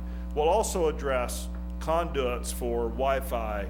If there's part of the parking management strategy too, is we'll need to make sure that we have conduits installed in certain locations in these, so they'll be brought to whatever they're going to go in the future whenever the rest of Aggieville is developed. So I'm going to turn this over to Ken unless somebody has any other questions. Okay? Thanks, Mark. Ken Boone, Oxford Heron Hair, the Olson Studio. Good evening. I'm going to go over the exhibits that we showed at the public meeting that really start large, describe where we're talking about for our phase 1 projects, and then narrow down into really what we want to get to tonight, which is 12th Street. Because Mark had mentioned the infrastructure and the water line in specific on 12th, we really do need to move forward, we think, with some decision making so that we only have to address the pavement one time on 12th. And if we can do that by getting into the next construction season and have an answer to what we want to do on 12th, that will save us in the long run. So here is the district key map that we created that really shows a series of projects. Mark talked about 14th and the Laramie North Manhattan project, Project 2, or Project Area 2, Bluemont as Project Area 3, and then 12th Street as Project Area 4. I'm going to run through some of these quickly. Please stop me if you have any questions. So again, as we think about the district and we think about when are you in Aggieville, it's important for the character and quality to be reflected throughout, that the materials are similar and or the same as you get into the district. And so with 14th being one of our edge conditions, as you can see here, this is where we start introducing some of these materials, but we also want to introduce them on some of these edges in an efficient and cost-effective way.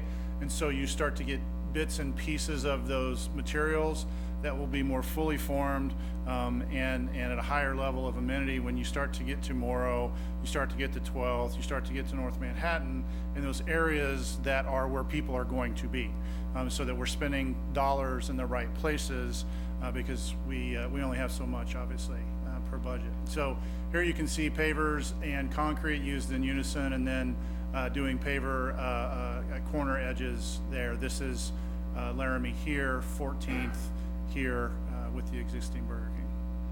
We kind of rotate as we go to Laramie, east-west. Mark talked about the 3-lane section to here, and then we taper back down to the 2-lane.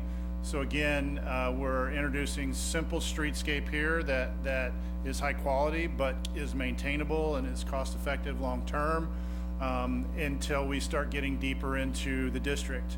As we get adjacent to the garage, we have the opportunity for some larger plaza spaces that these are really just connectors. Along here, we get a first introduction of available space for some trees and some landscape and some pots, and then a plaza anchored on the corner, and then we have storefront paving along here.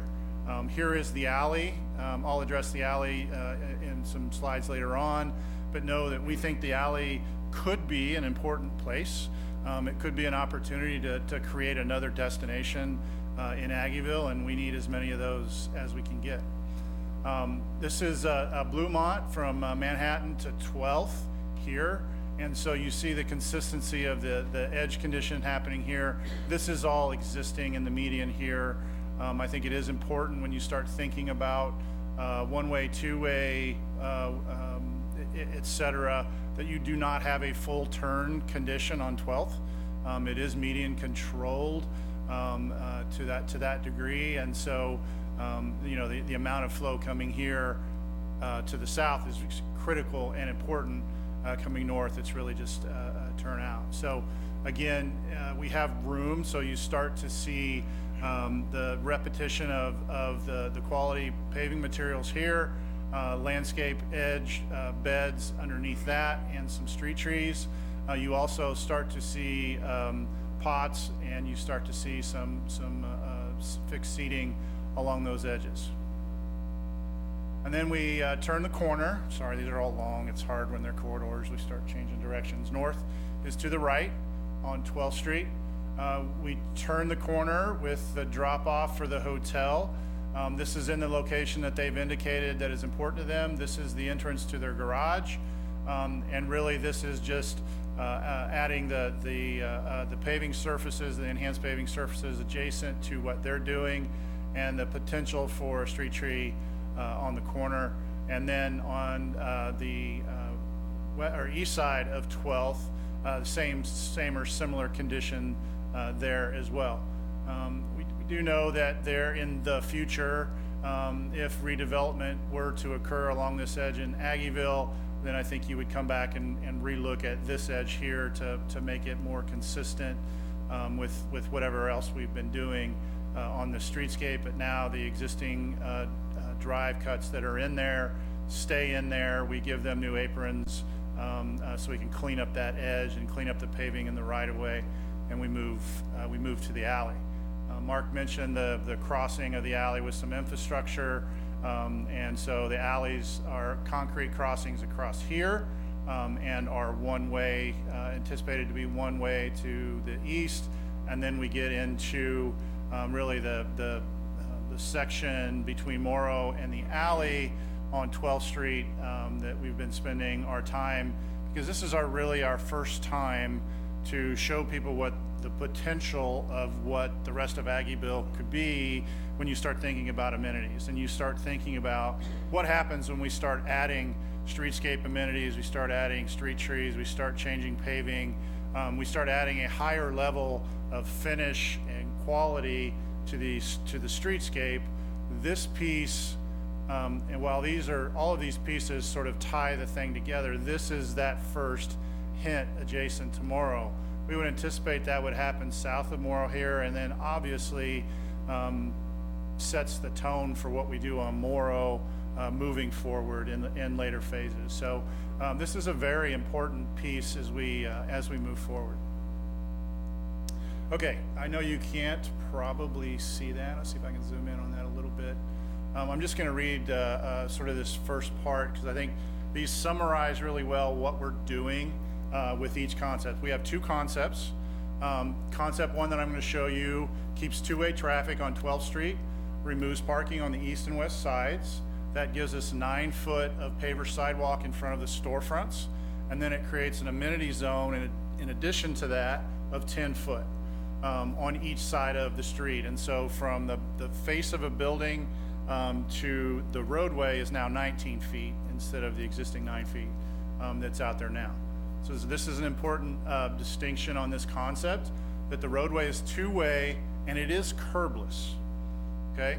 And so in this concept, we have removed the curbs, and so the section really starts at the buildings and kind of tapers to the center.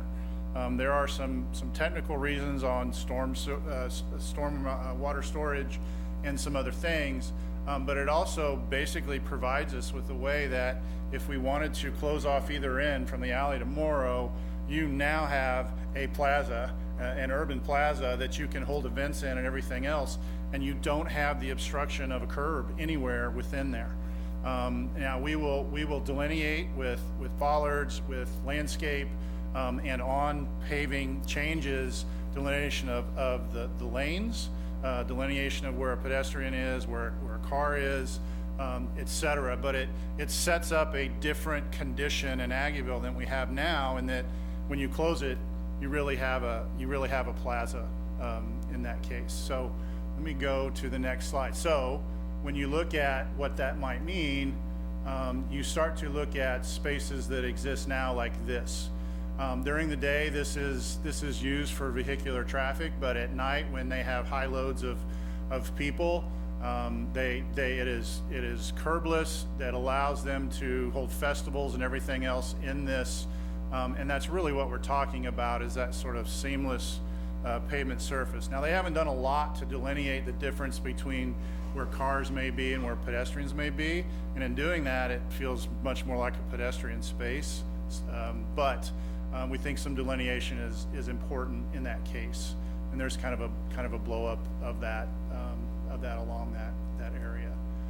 This is also a curbless area here in another development where they also have similar rules to outdoor dining and et cetera. So you still put a rail up, but moving from storefronts over here as a central amenity and moving back and forth across that roadway is simply done.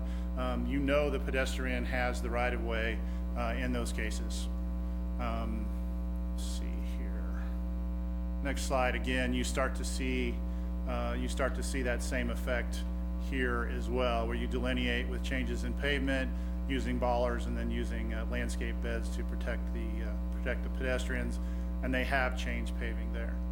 So conceptually, that's where concept one is. We have, I think in all cases, when we talk about landscape, we talk about landscape beds, we talk about raising them up and not having them flat. For us, that's important because when you're doing salt and other maintenance on those surfaces, that wash into those beds can be really detrimental to long-term health of that stuff. And so we think that's an important piece on these concepts. And we're conceptually, we're showing them as limestone slabs as well to tie back into native material here. These are collapsible bollards. So there's been a lot of talk about, do we bring them in? Do we just bring sawhorses? What do we do to sort of close off a street? We have the option to do collapsible in the pavement bollards if we choose to do those. Those can be manual or they can be automatic. So what does that look like when we talk about it on the street? So building faced west side, building faced east side, drive lane. Remember, this is two-way. You see that you have on the west side, you have street trees. On the east side, you do not. You'll see in the 3D renderings, the reason for that is there is an overhead power line that runs along the buildings, actually runs right here, along the storefronts. And so we're not going to be able to really put anything that has any height over there without getting into constant maintenance and conflict with that power line. If that power line was under the street, that would be a different story. That issue has not been fully explored yet, but obviously undergrounding power has costs. So we have reacted, we think, in a responsible way of providing street trees here. We know we'll have shade from the building here as it comes around to the west. And so the solution for us here in providing seating areas and landscape beds out on these edges is to provide some overhead shade structures to reduce the sun, to reduce the sun and the glare on that edge as people are waiting to have dinner, lunch, etc. On their restaurants on the east side. And so you have, again, paving that slopes to the middle, paving that slopes to the middle. That gives us a nice triangle of water storage here in a high volume event.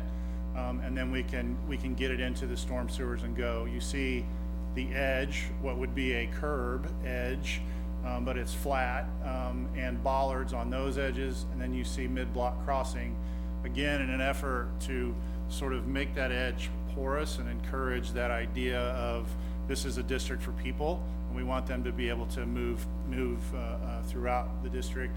The speeds are pretty slow there, so anyway, that's why we have multiple mid-block crossings plus the ends as well. We do have room on both sides to accommodate outdoor bistro seating should they want to. And the flexibility of this design simply means that in this module here, if you have a tenant who wants to have outdoor seating, you can go down to some side pedestrian seating and a landscape bed, and your route sort of routes around that and makes it an active part of the streetscape, which we think is an important thing.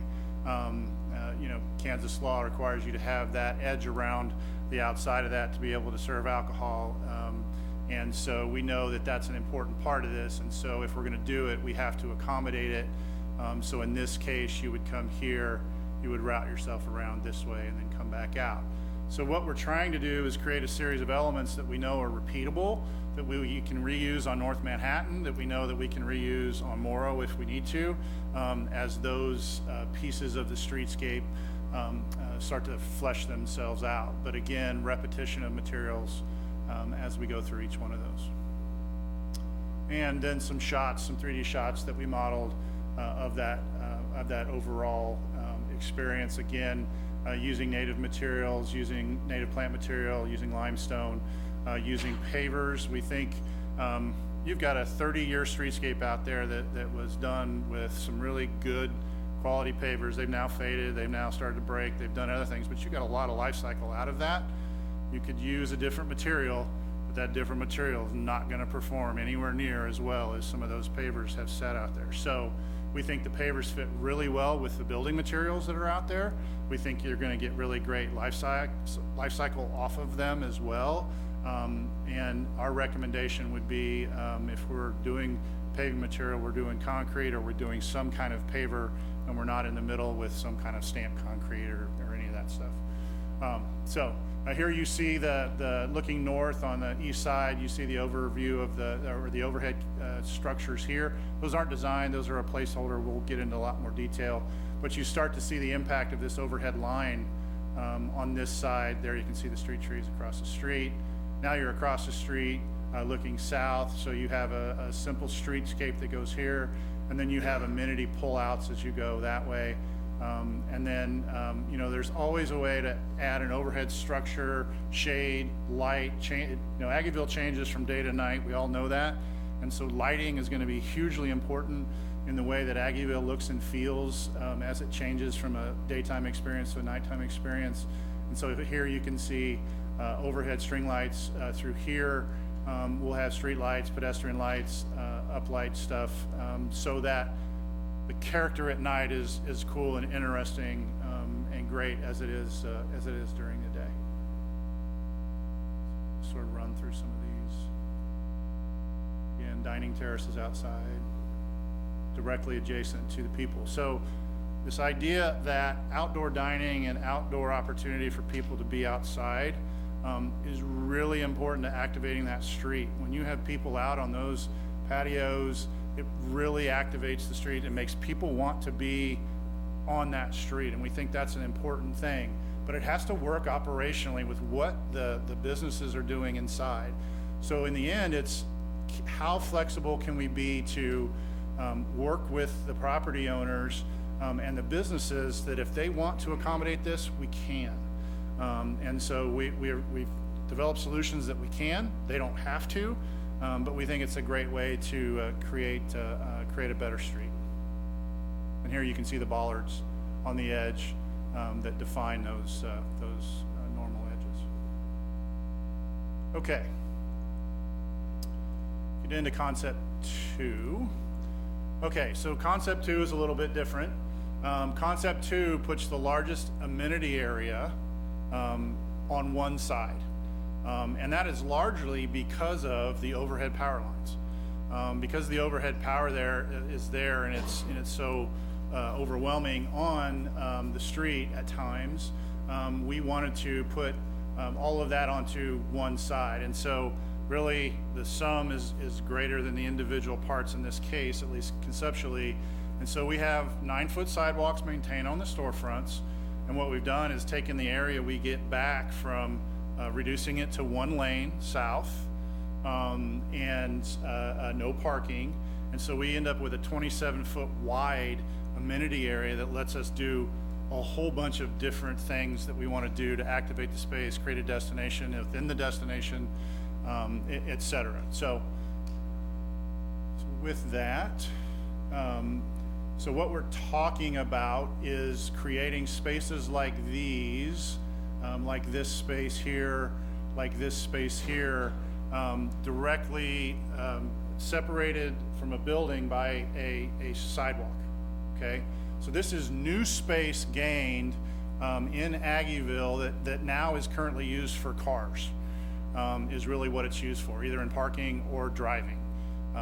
And so conceptually, that's what we're trying to do. We're trying to create a rich alternate environment in here. And you can see that there. You've got a street on this side, you've got a street on this side, which would be that street there. That the amenity is sort of directly adjacent to, you can activate the storefront, and then you can have an amenity as well. Oops. So here's what that looks like on the ground. On the east side, we have the 9-foot sidewalk with full paving materials. We've got limestone bench seating, and we've got landscape beds. We have pedestrian and street lights. We've got string lights, again, to create that nighttime overhead canopy. This is all on the east side, and then on the west side, you have a 9-foot sidewalk here, and then here is the amenity area right in here. This is a south one-way on 12th to Morrow.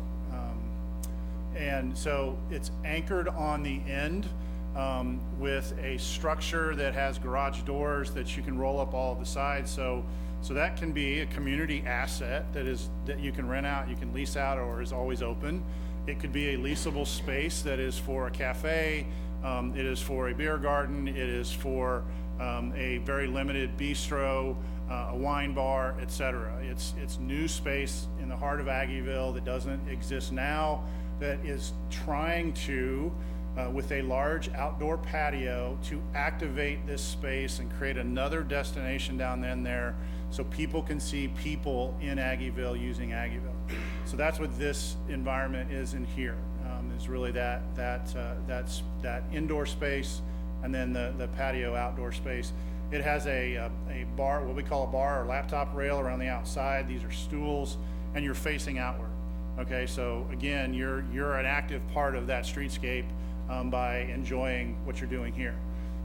You've got a mid-block crossing that happens here. You've got seating and landscape that goes along with that.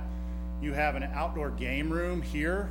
So this would be a AstroTurf area. You've got a large farm table here. You've got a games locker here.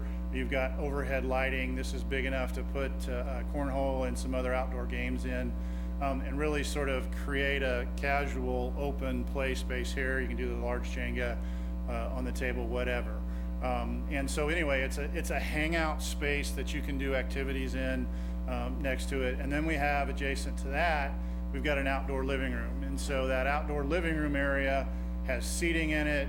It has an alternate surface here, a decking, either tile or wood on this edge. It's got a seat wall that surrounds it, and then it has a focal point amenity, whether that's fireplace, art, water, whatever that is. There's something that sort of terminates that whole block of amenity on that edge. And this is really some conversation seating areas for people to hang out in.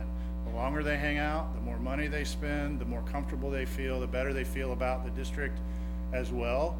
And it's not just going to bars and drinking, and it's not just dining. Sometimes they just want to hang out with their friends, and that's part of the space that is lacking in Aggieville right now. We know that. We've heard that a lot.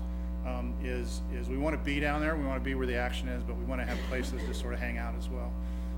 Here's that nice green edge there to provide that softened edge from the street, and then you get to have these street trees. Because the amenities area is bigger, we got more room for soil, so we got more room for trees. So here's some quick slides of the 3D of this. Again, looking north, looking south, both on the east side. You can see the string lights, but you can also see the power lines above in the one lane there. This is the looking south on the west side. There you see the sort of the game room here, and here you see the living room portion there. Just a higher view where you can start to see those elements together. And then you see the structure, whatever the structure might be and whatever it might look like. The idea is that you can open it up and it can be seen in the weather when you can. The back door, the back wall is probably not a garage door because of services, and then it would open up into the to the outdoor area. There's another shot of the game area, mid-block crossing, etc., and then the outdoor dining area with the chair rail. So,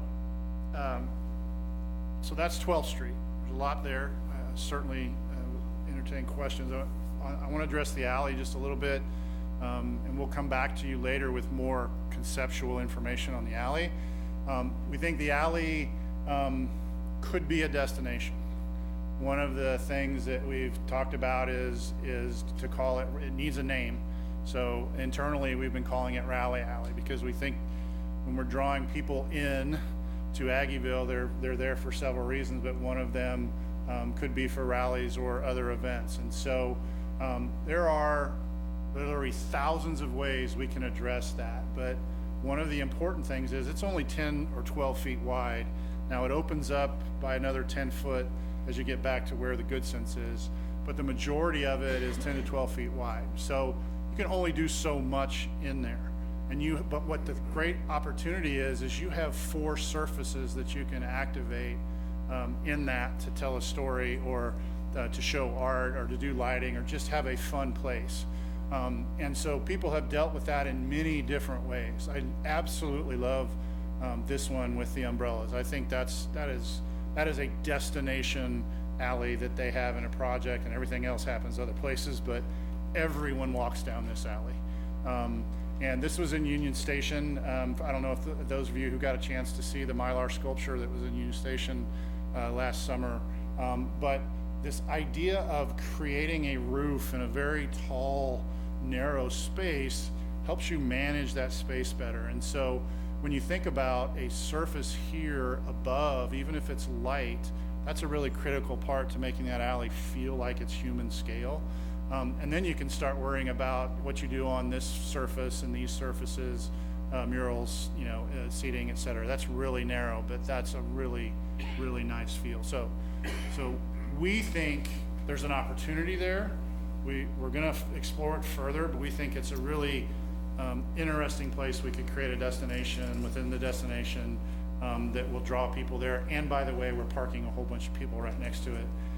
So if we can get them to Instagram there and do other stuff there, we think that's a bonus.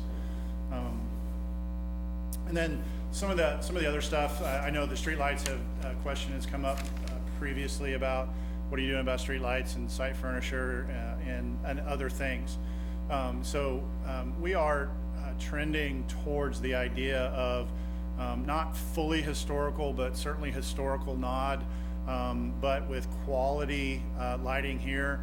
We know that the business district has told us that we're concerned we're going to lose our banners and our advertising and some of that other stuff. So we're selecting lights that will allow us to do all of those things on them. We really like this dual-sided light, but it may not be necessary. And so we'll get our way through that as we start to think about engineering, et cetera. But we think this strikes a nice balance between future and past, and will help us move through that. And again, high quality LED fixtures is really the critical part. And then bollards, you saw this is the non-movable and the movable bollards together.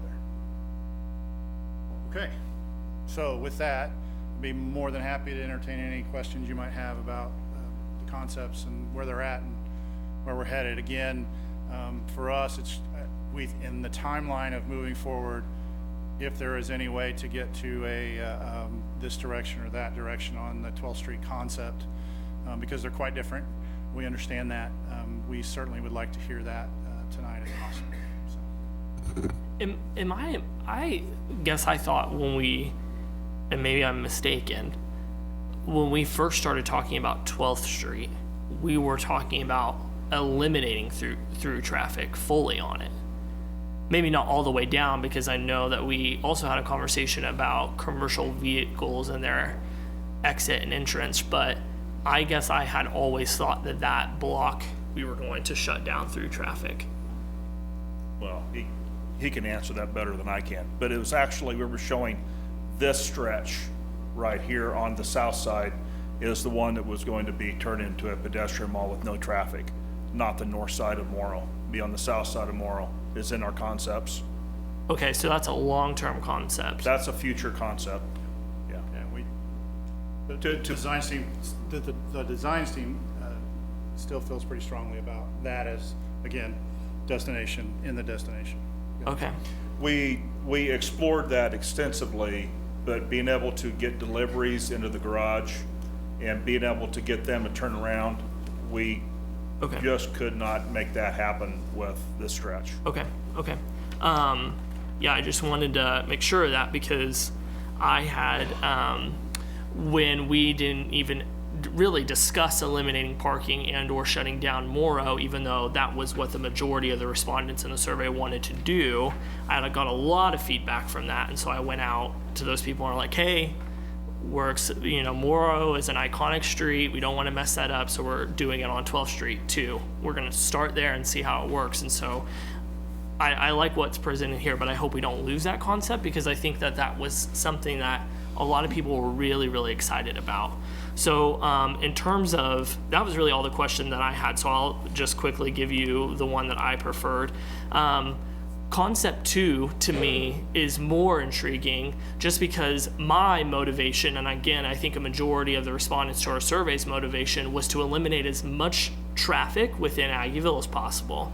And to me, concept 2 does a little bit of a better job in that. I think discourages on some level with it only being a one-way traffic going through. My only question about that is, so like where that purple building is right there, I guess when you look at that block right now, either one of the businesses on either side could benefit very greatly from having a space outdoors where they could increase their dining. So how do we do that in a way that's fair for everybody?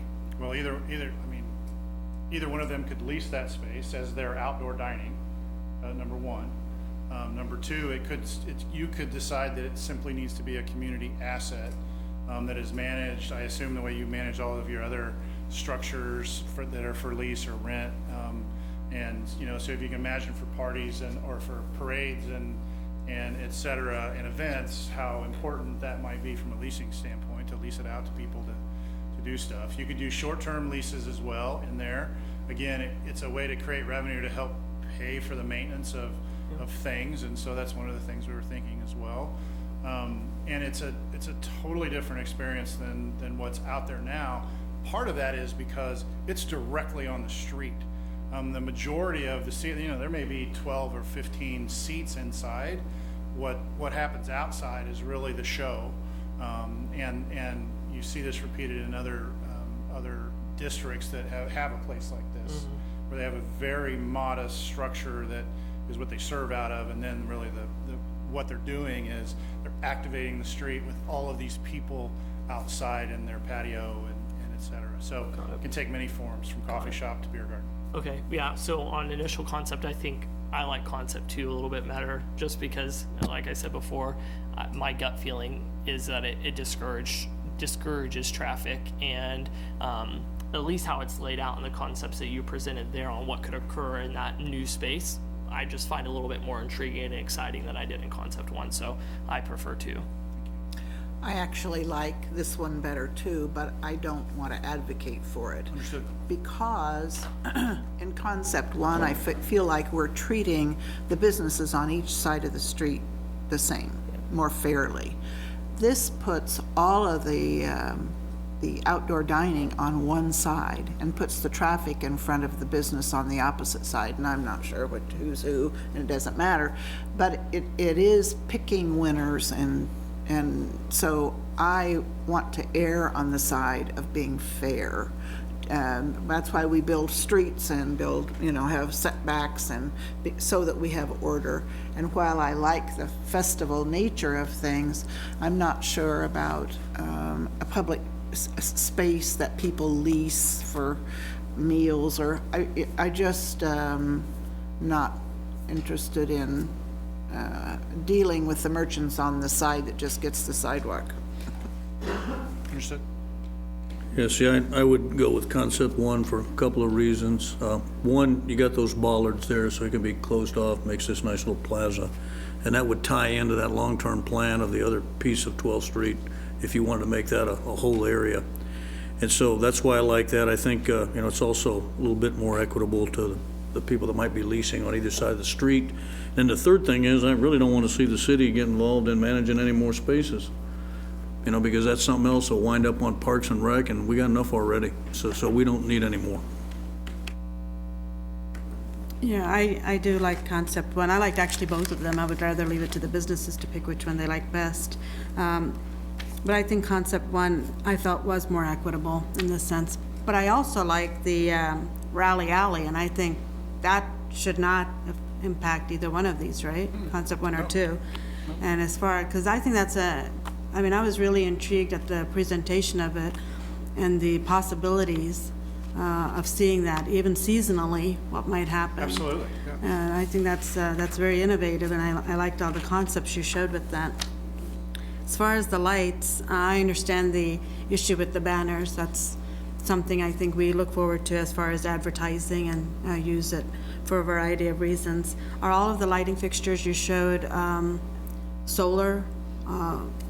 No, they would be powered by line power. Okay. And they're I thought I saw one of LED. them with like solar panels or something. No, I don't. Some of the parking solution stuff had solar panels on them. Okay. But these lights do not. So LED. Yeah, they're LED. for Okay, sure. it Yeah. just looked like there was, Yeah. like that top one Yeah, up so there. those are actually that's actually light fixture there and there. And so what we wanted to show is you can do something that's very simple and neutral, modern, just as sort of street lighting, so that it just goes away. And you're not trying to spend resources on ornamentation that's high up when you're trying to light a street. And so seeing this structure next to that, that's exactly what they were trying to do, was to illuminate those surfaces efficiently and cost effectively without being in conflict with this. Tell me about is it ballards, is that what you call them? Bollards. Bollards. Uh-huh. Oh, you said automatic and manual. Yes. So what does automatic mean? Do you push a button? Yeah, or what does automatic would manu- be you push a button and there's apparatus, it's usually pneumatic, that has them go down, has them go up, operates.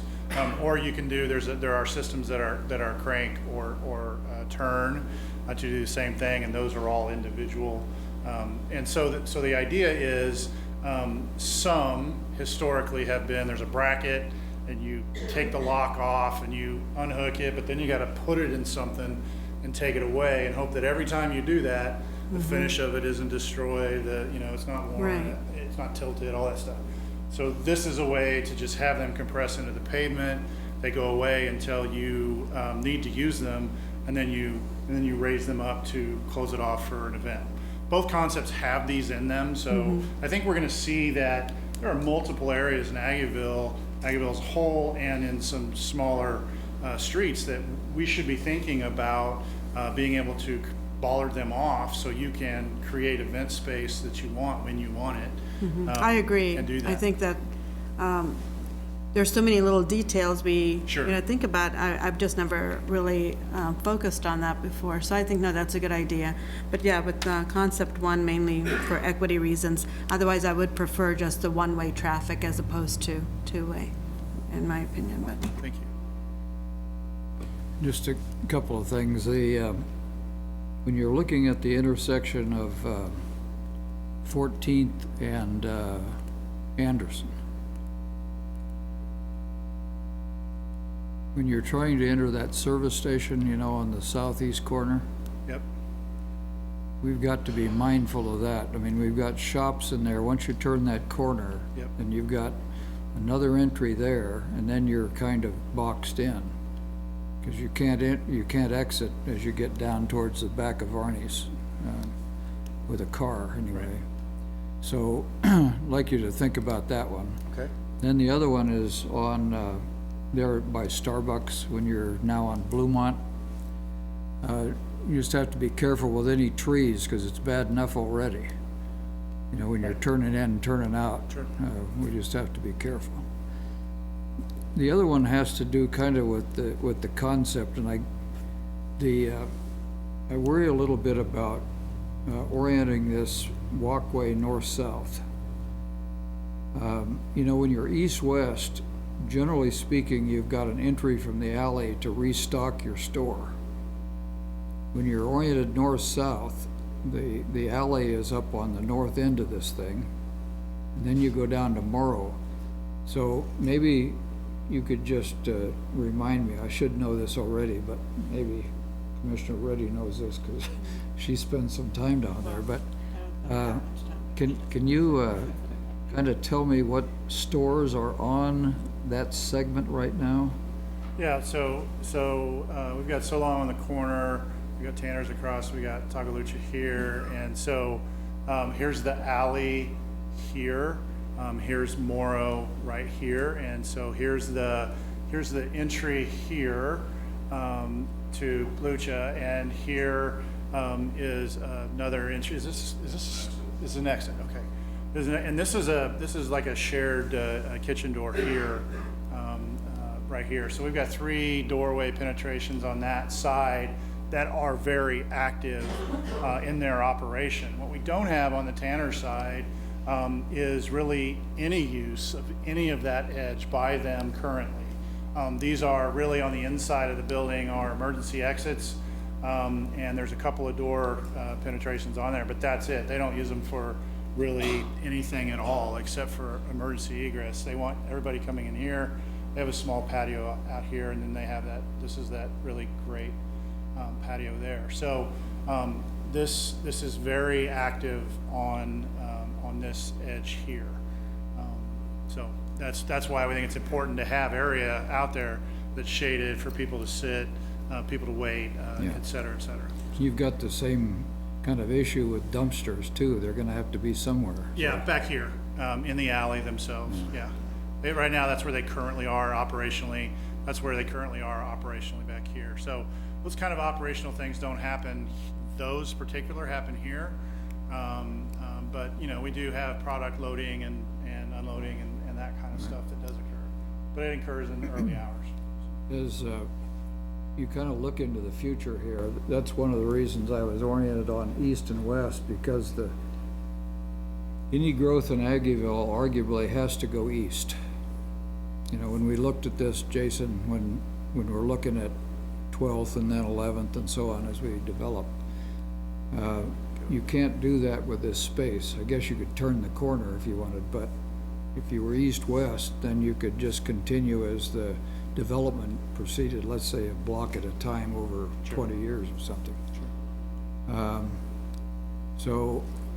I do favor the option 1 Okay. for equity and the reasons that have been expressed.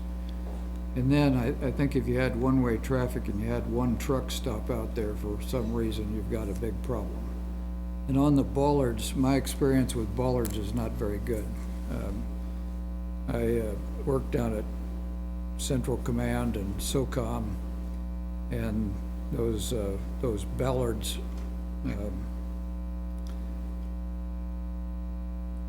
there's some danger in them, and they also don't work all the time. Well, So, I you know, think that's a great point. These are completely different than the ones that you looked at Okay. from a security standpoint, from a force protection standpoint in controlling a gate or something like that. And so these are slow up, slow down, sort of operational when you want them sort of thing. But just you're wanna right, make sure sometimes that if it's they're- mechanical, sometimes it doesn't work and you gotta deal with it, so. I just no want to doubt. make sure that they're, number one, strong enough, and then number two, that they are functional most of the time. And Yep. the ones I favor, you know, have the handles on either side, so you just lift them out of the hole. I take your point on getting them scraped up, but if you're paying a lot of money for a pneumatic system, we can probably get by with a little bit cheaper way to go about it. Agreed. It's really operations maintenance, and you have the area to store it and the people to take them down and put them up, and secure them, because over time, you know, that can get loose. It is important to identify conceptually that there is a difference here. These bollards on the street side here those are permanent. There's no moving. They are permanent in the hardscape there. Where they aren't permanent, These are just when you want the thing to be pedestrian versus vehicular. correct. So these on this edge would always be there and they'd always be up. They're fixed. They're there to make sure the cars know there's a boundary there to protect the pedestrians, and it's to provide that level of safety. If somebody's looking at a phone and they off track, they hit that thing. And so that's what those are for. On the ends, what we have is the ones that would be removable, right? And so you would just have them on this end, and you would just have them on this end, and then you could decide how you want to operate those, whether they're physically removed or automatic or manually. Right now, you guys use the sawhorse and the thing. That provides zero protection from a car that decides it wants to go through there, right? This will provide more protection than what that is now. If you want to create, that kind of barrier, that's a totally different level of protection that you would need to create right there. And then I don't know that I would advocate that you need to do that. Number one. When you're looking at traffic shedding too, I mean, when we looked at Aggieville before, we were contemplating maybe changing the direction of Morrow. Yes, we did. So when you're traffic shedding here coming from the south, you just turn west on Morrow under a new concept, or east under the old one. Unless it's daytime, in which you can drive straight through. Right, that's right. And then if you're coming off of Bluemont, for example, and coming south, you shed through the alley? Is that right, going? If this is closed? Yeah. Yes, if you come this way, you simply turn down the alley. The alley is anticipated to be one way, and so you simply make that turn and you head south, or you head east down the alley. Yep. Yeah. All right. Are you factoring in the renovation or reconstruction of any of the alleys also? You want to address that specifically? The alleys, along with Morrow, all the other streets, are all future phases. Those were Okay. all looked at in the concept that was in the Aggieville Vision Plan last year. And as far as the alleys are not being addressed in this phase. At all? At all.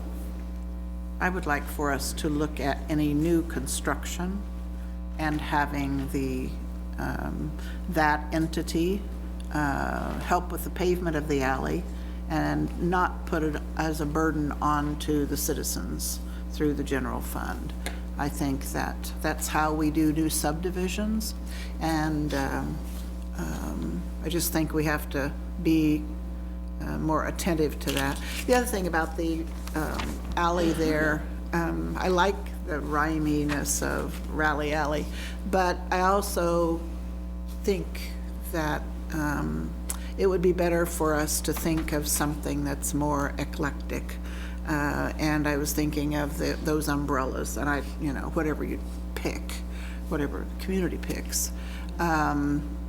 Because ultimately it would be Umbrella Alley or, some other that's exactly right. something. Yep. But I don't want to take one business's name and name it that forevermore, because that business may or may not be there forever. So, and it also gives kind of a different unfair advantage to that one business. So anyway, I want to be really fair to our local businesses. Thank you. Thank you. Appreciate that. All right. Well, thanks. That was terrific. You bet. I think what we'd like to do is hear from the public at this point. Get there. Where we go? So, Thank you. yeah.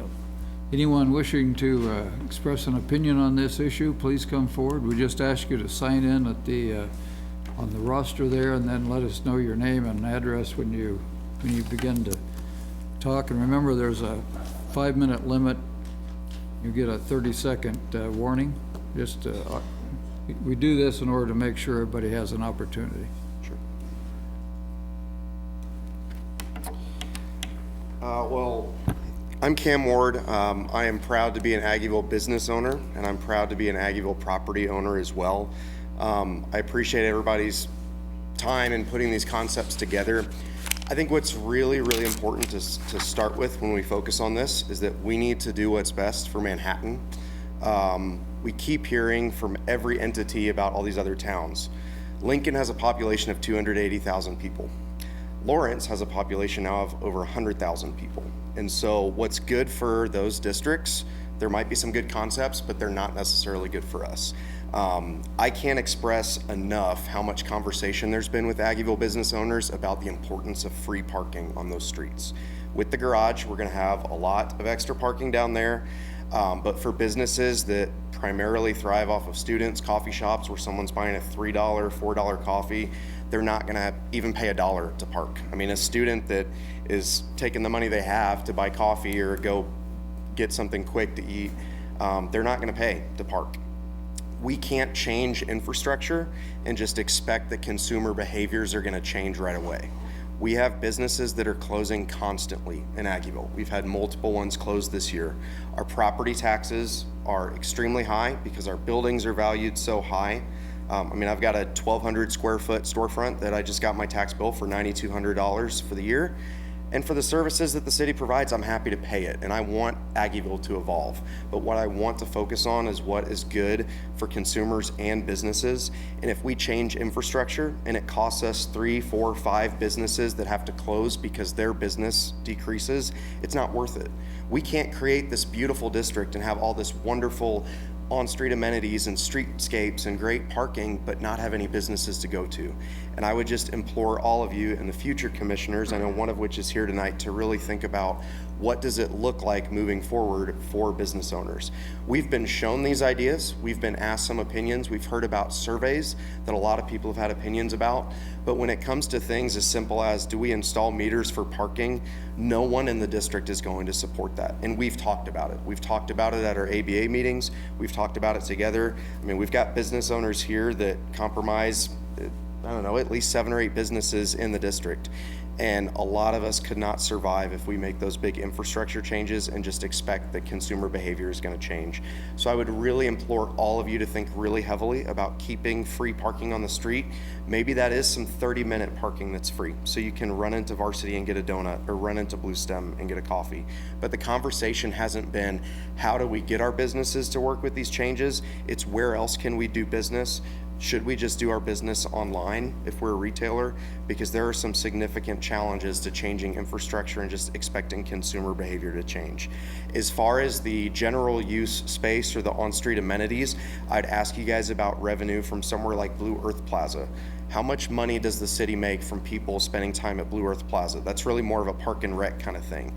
And if we create all this space with these benches and tables, people can't buy drinks in businesses there and take it out there, and sure, you can lease dining space, but those are gonna become picnic areas where families can come and enjoy the beautiful streetscape, but that's not money spent in the district. And if space is being taken up for that to happen, that's gonna be money that's not coming into the city through sales tax. It's gonna be money that's not going into our pockets so we can pay our property tax and we can pay our employees. So again, I think there's some really good concepts that I'm excited about. And you know, I've only been an Aggieville business owner for 2 years, but seeing the future is exciting. Don't kill our businesses in the process, because there's only so many of us that want to keep investing our money into this town when we see costs going up for our property taxes, cost of construction going up. So please, please, please, and I appreciate your comments about, you know, Commissioner Reddy, about what you think about business owners, their opinions, paid parking not making sense during the day. Commissioner McKee, I mean, those things are real to us. So please, please ask our opinions, continue to keep the dialogue open so we can make smart decisions for everyone and not just what's the best revenue generator for the city or what looks the prettiest. Thank you. Thank you. Anyone else, please?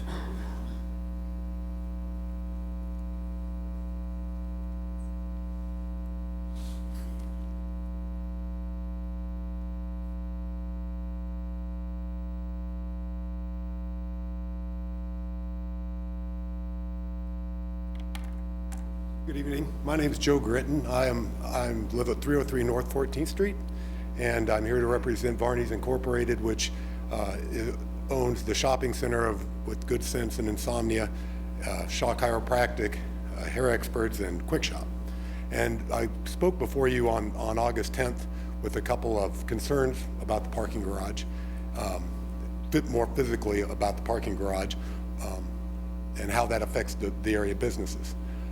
One of my concerns was to make sure there's an alleyway between the parking garage and Rally House that allows access from North Manhattan to the shopping center. And really happy to see that that's in the concept. Really excited to hear about some of the ideas about making that a destination. Wholeheartedly support that.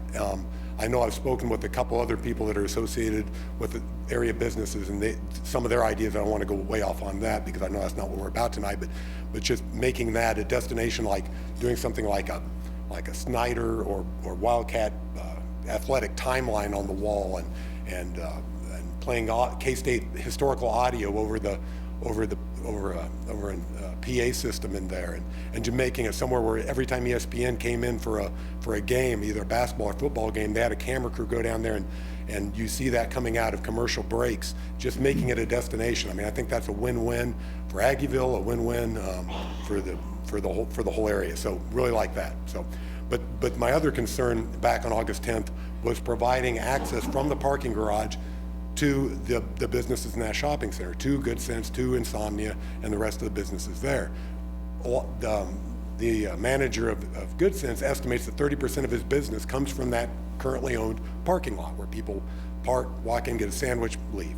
Park, come in and get some cookies from Insomnia, and leave.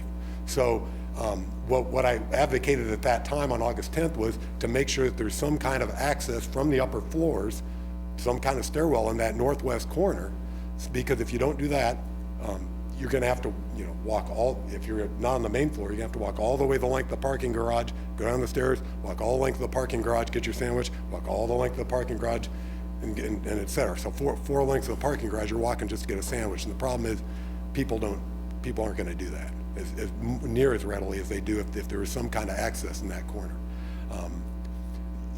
Rally House is an important business down there. I think that's a great idea to provide access from their second floor into the parking garage. But similar, 1/3 of that parking garage is adjacent to that shopping center. It's not just Rally House, and so there needs to be some kind of access from those upper floors of that parking garage down to the down to that shopping center. I know one of the presenters tonight had talked about being able to move I wish I had a map, but that southwest corner stairwell to the northwest corner, and so that's what I'd really like to see done in the final design. Just the garage, just because of what it is going to provide a visual barrier from both Leavenworth, or from Laramie and from North Manhattan. And so I just, to try to mitigate that some degree, because there's no way around that, providing access from those upper floors to that shopping center would be very much appreciated. So thank you so much for your time. Appreciate it. Appreciate it, yeah. Anyone else, please?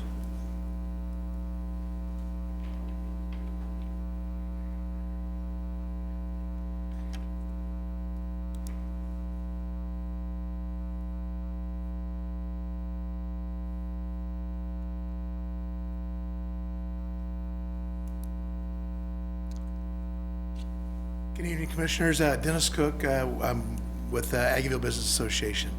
I am not at this point speaking for the association or the board. We've had a lot of meetings, but just to give you just some overview of what we're hearing tonight. Number one, the garage is so important to Aggieville. It is the catalyst for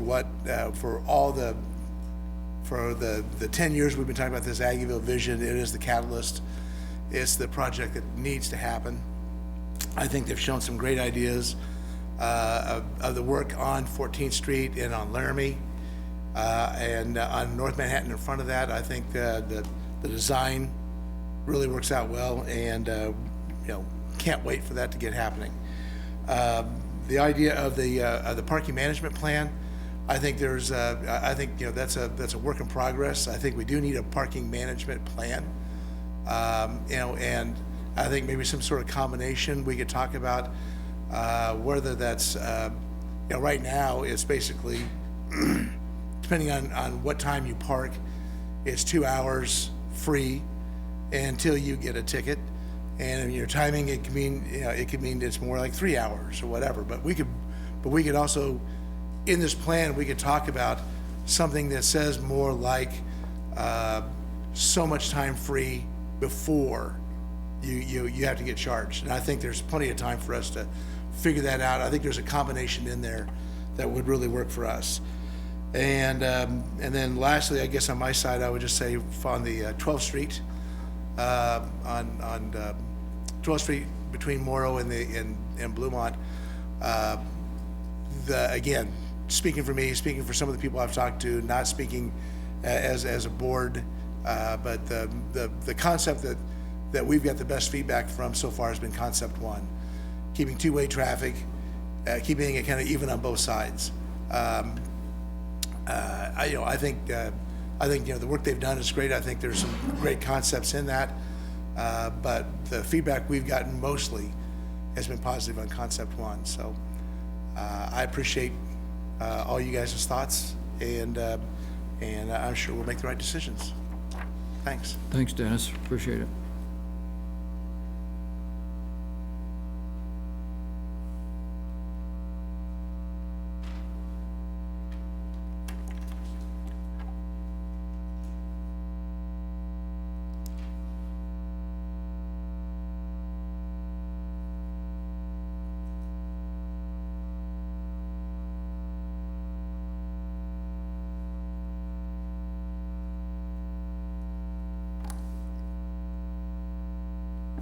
Good evening, Mr. Mayor and Commissioners. My name is Bill Varney.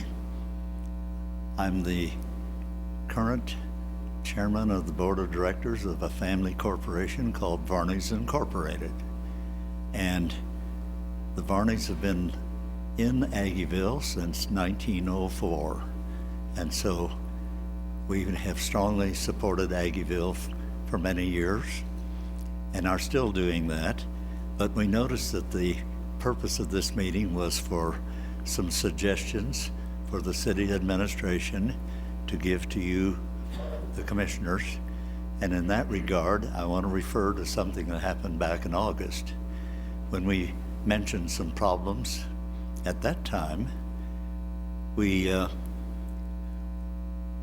pleased to notice that some of the things have been addressed, and especially this Raleigh Alley, except we're talking about a different area where Raleigh is the south side or the north side of a narrow area that leads from Manhattan Avenue up to the property that Varney's Incorporated owns, which incidentally is the area that's 1317 through 1331 Anderson Avenue.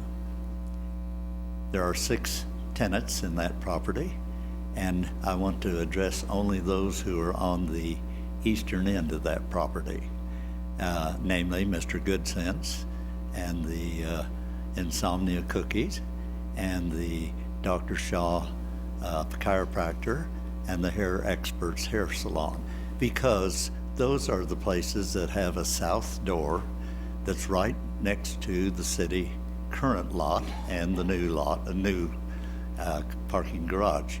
So when we look at the original amounts that we showed on the beginning of this meeting, you notice that there was a lot of attention given to the 5-story, not only a stairwell, but also an elevator right next to the Raleigh house. And it was open an area. And in one of the suggestions, it was shown on the ground floor that there would be 2 ways to turn as you brought your car in from West Laramie. One way would be to go to the right and go up and around looking for parking spaces until you got up to the roof. The other way was just to go almost straight ahead to a dead end, and at that dead end, which would be the northwest corner of the parking garage, there wasn't any sign of a door. And there wasn't any way for people to get into that parking area and through a door and right onto the area right next to the south doors of the 4 places I mentioned. Folks, that's terrible. The parking garage is for all of Aggieville. Why is our property being discriminated against? We're kind of the orphan area of Aggieville. That's because we're off in the corner. But it's not fair, and I know you hear that from children with a whiny voice. But the whiny voice sometimes has meaning. It's not fair to provide parking for all of Aggieville and yet have no particular easy way to get from the parking garage to Barney's property.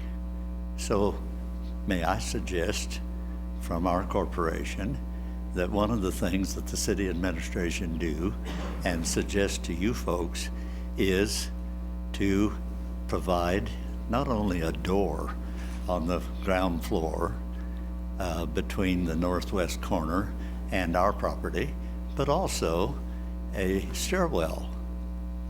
There's only 12 to 15 parking spots in that area right near that door, or the door that would be built. And then, if those are filled up, you're going to go into the process of looking for a parking space. And then so that, give me 10 more seconds, the parking space then is filled up with anybody else who wants to be on the ground floor. And so people who want to use our area will have to go up to the second or third or fourth, fifth floor, and they need a place that's handy, either an elevator or a stairwell down to that door that goes between the parking garage and our property. So this would be our suggestion, strong suggestion.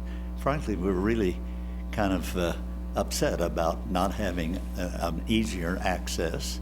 Mr. Gritton talked about going around, but we need to do something in that corner. And so may I suggest that that be the case? And even 87-year-olds can say it's not fair, but I'll try not to have a whiny voice. Thank you. Thanks, Mr. Varney. Anyone else, please?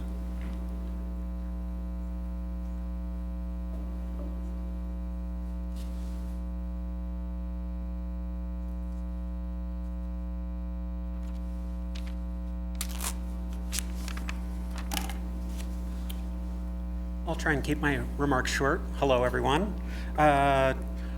I just noticed a couple of things that I wanted to address. It's really hard to follow all of these folks with their insights, but I guess the photos of the 12th Street images, the renderings that were shown, I guess the most remarkable thing for me was the imagery of the density. So you had so many 3- and 4-story buildings with these beautiful, just gorgeous displays. I want to live there. I think I live there in some ways. We just don't have the people down in this area. They just don't exist as of yet. So I wonder if we're not putting some of these amenities ahead of the actual demand. I believe there are 43 parking spots on 12th Street. I hear you, Mr. McKee, in your Commissioner McKee, excuse me, in your excitement to see reduced traffic. I think this is a really difficult one for me to navigate just because I feel like the people driving by my storefronts are the ones who make purchases. And obviously, when over half of my ventures have a sub $10 average ticket, any sort of parking fee would be not so palatable. So I understand that I may have to change, or I may have to close some of my ventures, but I just think that the district would be a less rich place in that effort. I would really like to talk about the parking ticket situation. Commissioner Butler, I love higher priced tickets. However, I think we can do it really, really smartly. I was recently in a ski area. I overstayed my welcome at this parking spot just a little too long, and I was worried. I thought that I was going to be out $50. It was the best parking ticket I ever got. There was no parking ambassador involved. It was a $0 parking ticket. It took nothing but technology. Technology, as I understand, we already own, that we can actually track who are the, let's call them bad actors in our districts who have multiple tickets. When I see a parking ticket on an out-of-state license plate, it hurts my heart, not just from a business standpoint, but as an ambassador of this community. So I think leveraging the technologies that we already own to, yes, give these 0 parking tickets, very much like a parking ambassador might do, but through the technology we already own and the 2 gentlemen who are handing out tickets already, I think that's wonderful. And I love the idea of an escalator. I don't overstay my parking often enough in Lawrence, but I know that the first one is 15 and the second one is 30 and the next one's 45. So they take that rather seriously. That's it. Thank you so much. Did you mean an elevator? An elevator. Okay, What did I say? Escalator. Yeah, similar. just checking, thanks. Okay. Escalating prices. Yeah. Anyone else, please? Uh-oh. Good evening.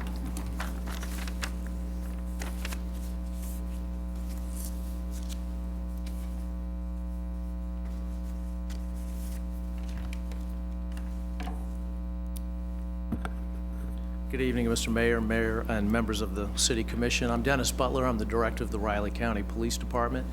As you've probably noticed, whenever there's been public meetings about the Aggieville redevelopment and specifically the parking garage, I've always attended these as much as I can to provide any input when it's requested, but also to stay abreast of the development plans.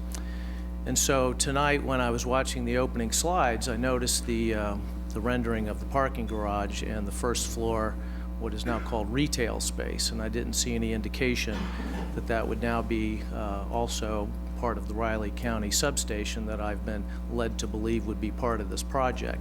So I couldn't read it from where I was sitting, so I just clarified it with a member of staff that it's now being called retail space. So let me make a few comments that may sound like frustration, not unfairness, but frustration. Throughout this process, when this first started, I was approached by one of my staff. It's Captain Kyle, who mostly deals with staff on the garage and other development issues involving us, and said, you know, the city would like us to consider moving our substation over to the new parking garage. I hadn't seen a rendering of it at that point, and I said, sure, I'm open to that. You know, let's see how this develops, and we'll be part of the process. And throughout this process, as you know, it's evolved quite a bit, and tonight we saw more evolution, more discussion. And the space needs first offered was 1,000 square feet, then it changed to 5,000 square feet, then it was reduced to 4,000 square feet, and now tonight I don't see any square feet. And so I've been asked many times throughout this process, what would you like to do with this space? And as the space offers have changed, I've adjusted what I think we could best use it for. Trying not to plan for this space and create a financial boondoggle for the city or the county, but trying to be responsible and conscientious with the suggestions that I've made. So with these comments in mind, I think I've approached this openly, courteously, conscientiously, and professionally. And I just ask, as plans change, if that is a change, that this is no longer a space for us, to just give me the courtesy of letting me know before I come to a public meeting and I don't see it there anymore. So that's my request. Don't expect you to respond tonight because maybe there's reasons going on that I'm not aware of, that I'm not entitled to know. I just need to know, if you want us to be part of the process, what your expectations are, and we'll continue to adjust to those needs. Thank you. Thanks. Well, maybe Jason knows, but I talked to Ron yesterday, and when I looked at the slide, it said commercial space. And the idea was to accommodate the RCPD in that space, so we'll have to sort that out on the side. But as far as I knew, on as late as yesterday, that was the plan. And I think Mayor has been more engaged with staff than maybe the rest of us, so we haven't even had that conversation to know what to expect. So your raising the issue is important to inform us. Thank you. Yeah, see, my assumption was it was gonna be in there, and the discussion really boiled down to how many square feet. And I don't know how big the current station is, I never measured it, but my assumption was it would be at least that big. And to me, it's essential that RCPD be in there, and the location's gotta be probably at the entrance exit, you know, because that's gonna help us with security and a whole bunch of issues, long-term. So that's always been a priority for me, so you know, it didn't bother me, it wasn't on the slide, because I just, you know, made the conclusion, the inference that some of that commercial space was gonna be the police department. Anyone else, please?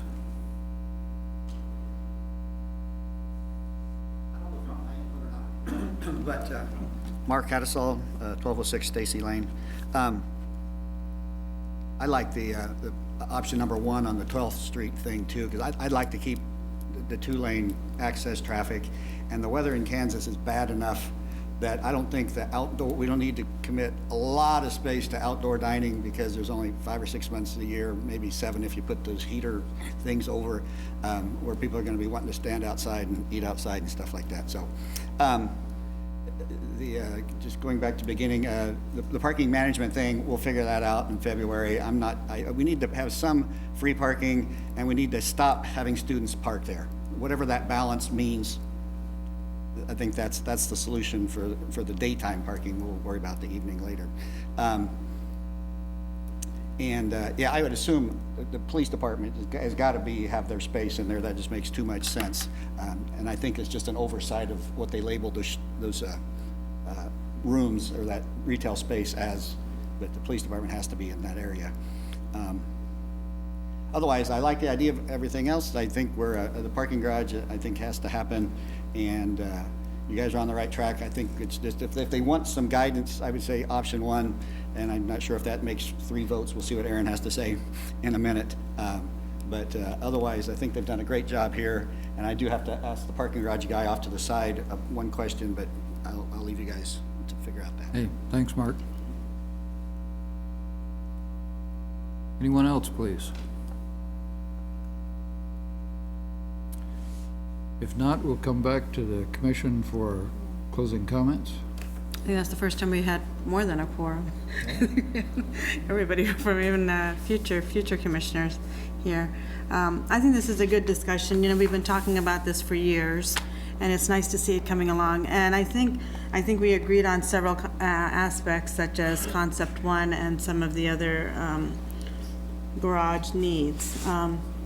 I don't think there was ever an issue that we need more parking in Aggieville. That was never the issue. But from what I'm hearing today is also that sometimes it looks different, whether it's the business owners, whether it's the police department, and even as city commissioners, because the span in between each of them is so long that I forget what we had agreed to or what we thought about, because in between that we have so many other important discussions that we're having.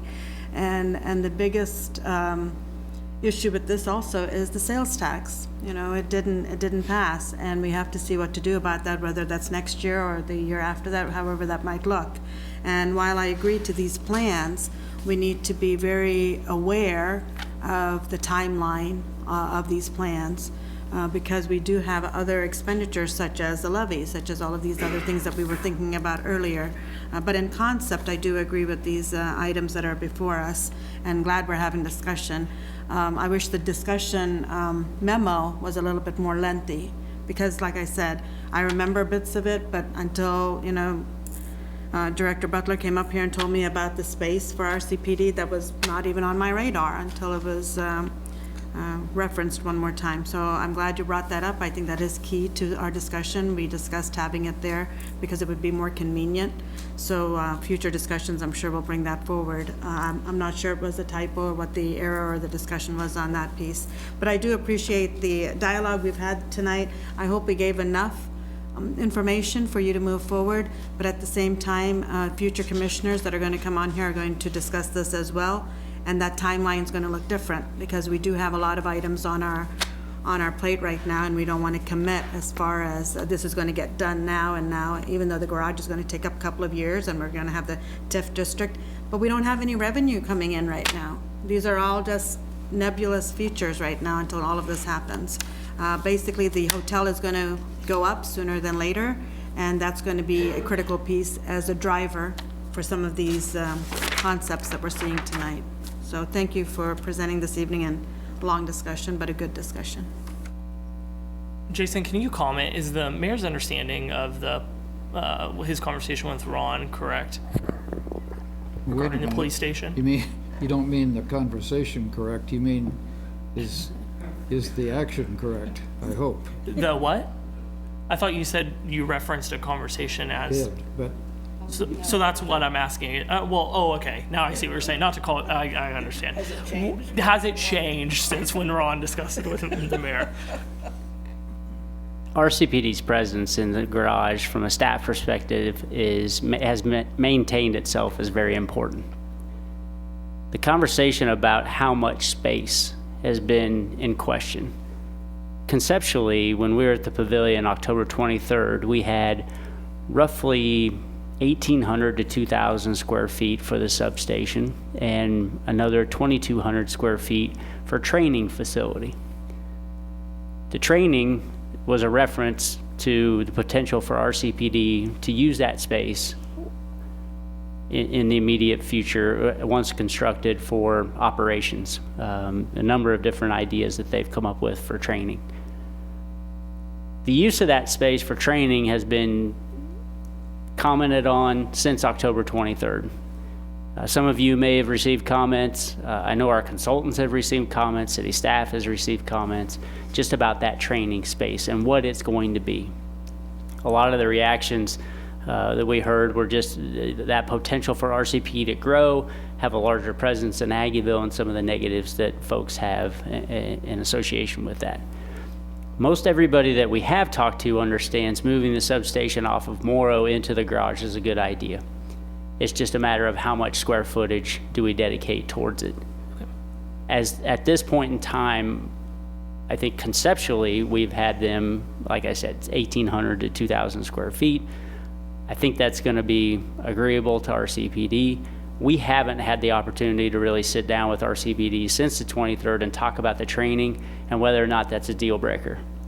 If they need it and it needs to be part of this substation, we just haven't had that conversation. So at this point, we took the training and just referenced the blue space as tenant or commercial space. It was never the intent to eliminate the opportunity for the substation, but recognize we didn't want to go as far as to go ahead and identify all that use as training and substation. So at this point, I think that's fine. I wanted to make sure, at least from my understanding, there's an ongoing conversation, because I've commented on this before. I felt like throughout this process, there have been certain aspects of it that have just dropped off after conversations have happened at other meetings. So I just wanted to make sure that that wasn't the case in this, that we had just decided that we were no longer going to do it. My second question is for you as well. So are we confident that the TIF, the revenue generated by the TIF district will cover the cost of both the 12th Street and the parking garage? I don't know those costs right now. All we have for a TIF is a forecasted revenue stream. The one thing about the hotel being under construction and opening next year, the TIF analysis didn't anticipate that type of investment and return till year 4 or 5. And we're likely to see it in year 2. So we're going to be ahead of that type of projection. We need to get information back from the consultants as they deliberate through your guys' comments and the community's comments and reach a point where at some point, we're gonna have to make some hard decisions. Yeah. I mean, those images are great and concepts are awesome. They're expensive to do everything on them. So it may not look and feel exactly like what you've seen in those images in order to get them to an affordable rate. But the concepts are there, the ideas are there. We need reactions and feedback in order to then to now start building budgets. I know what, and you all know, what those budgets were when we started this. I can assure you they're higher right now than what we shared with you at the end of our last study. Things just start to crystallize and more options are available for everybody to react to. We need to get in a room and start dialing those back and show you exactly what a $10 or $12 million garage will be and a $2 to $2.5 million street and streetscape plan will be. Yeah, okay, thank you, Jason. So one of the reasons why I asked that, and I know ultimately that's not something that we have hard numbers on tonight or are going to decide, but sometimes as a commissioner, I felt a little bit more like a horse being led to water than someone who actually has the opportunity to be able to prioritize things. And something that has stuck out in my head is if we don't have enough revenue to do both of these projects through the TIF district, in my point of view, I would much rather talk about streetscape and the improvements to 12th Street and leave parking as is than build a parking garage that then to have to pay for it, implement a parking management plan that could change the kind of the way that patrons interact with Aggieville and not really do any or most of the streetscape improvements that we wanted to do. So to me, it feels like the parking garage is 100% getting prioritized.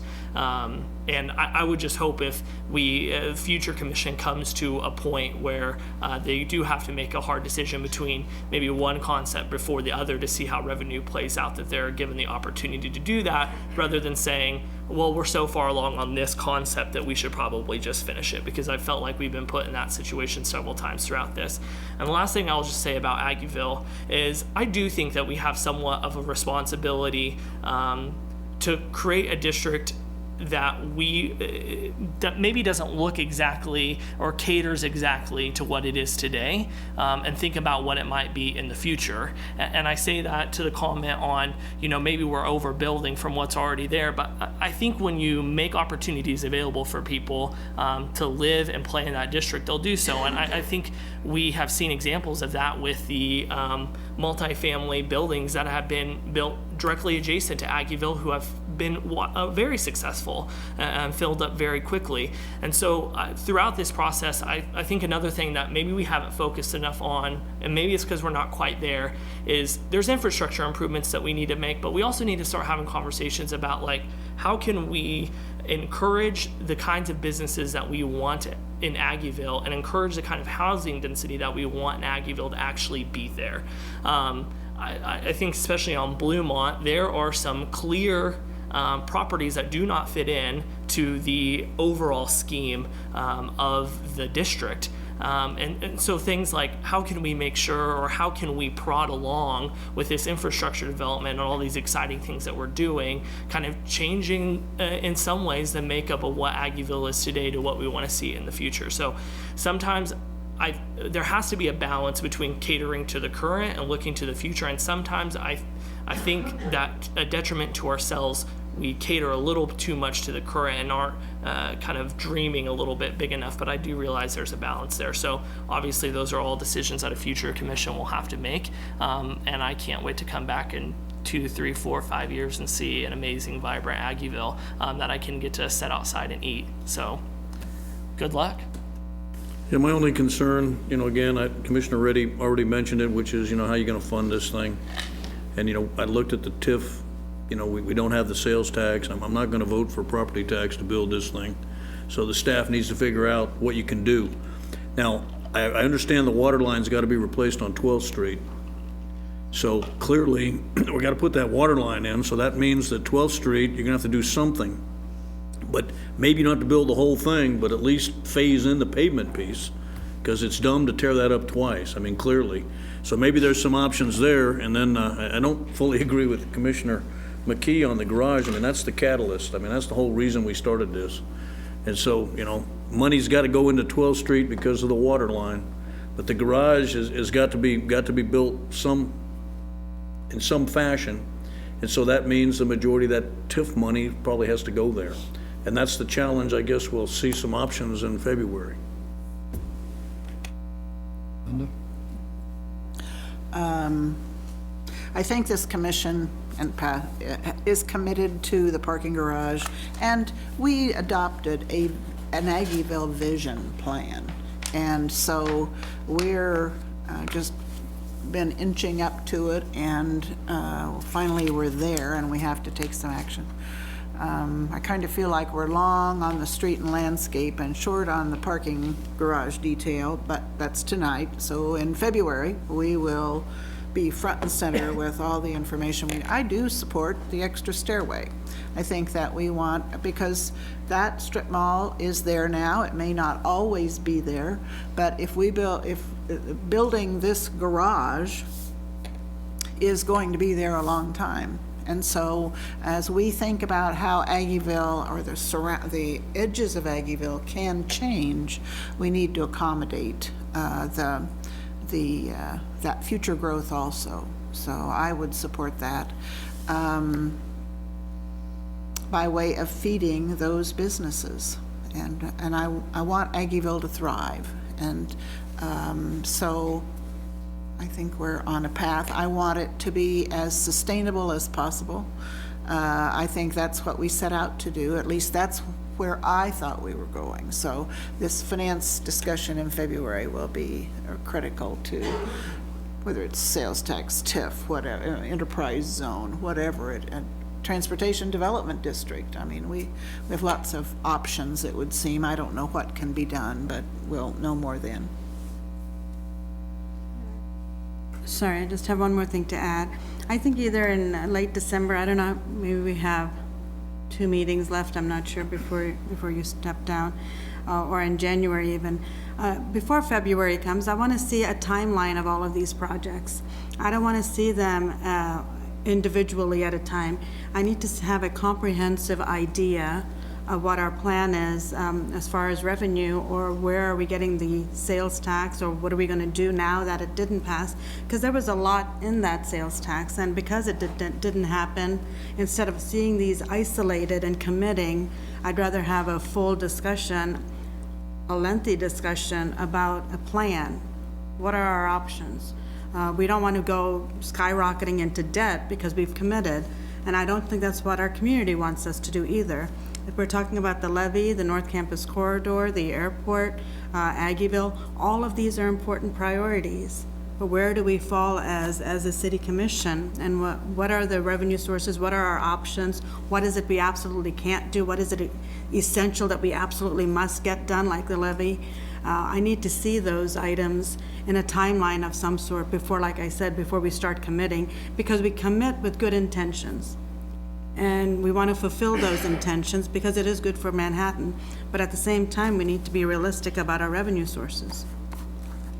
And we can't. I requested the same exact thing from the city manager, and Mayor, this is your opportunity to question if my conversation with him was real or not.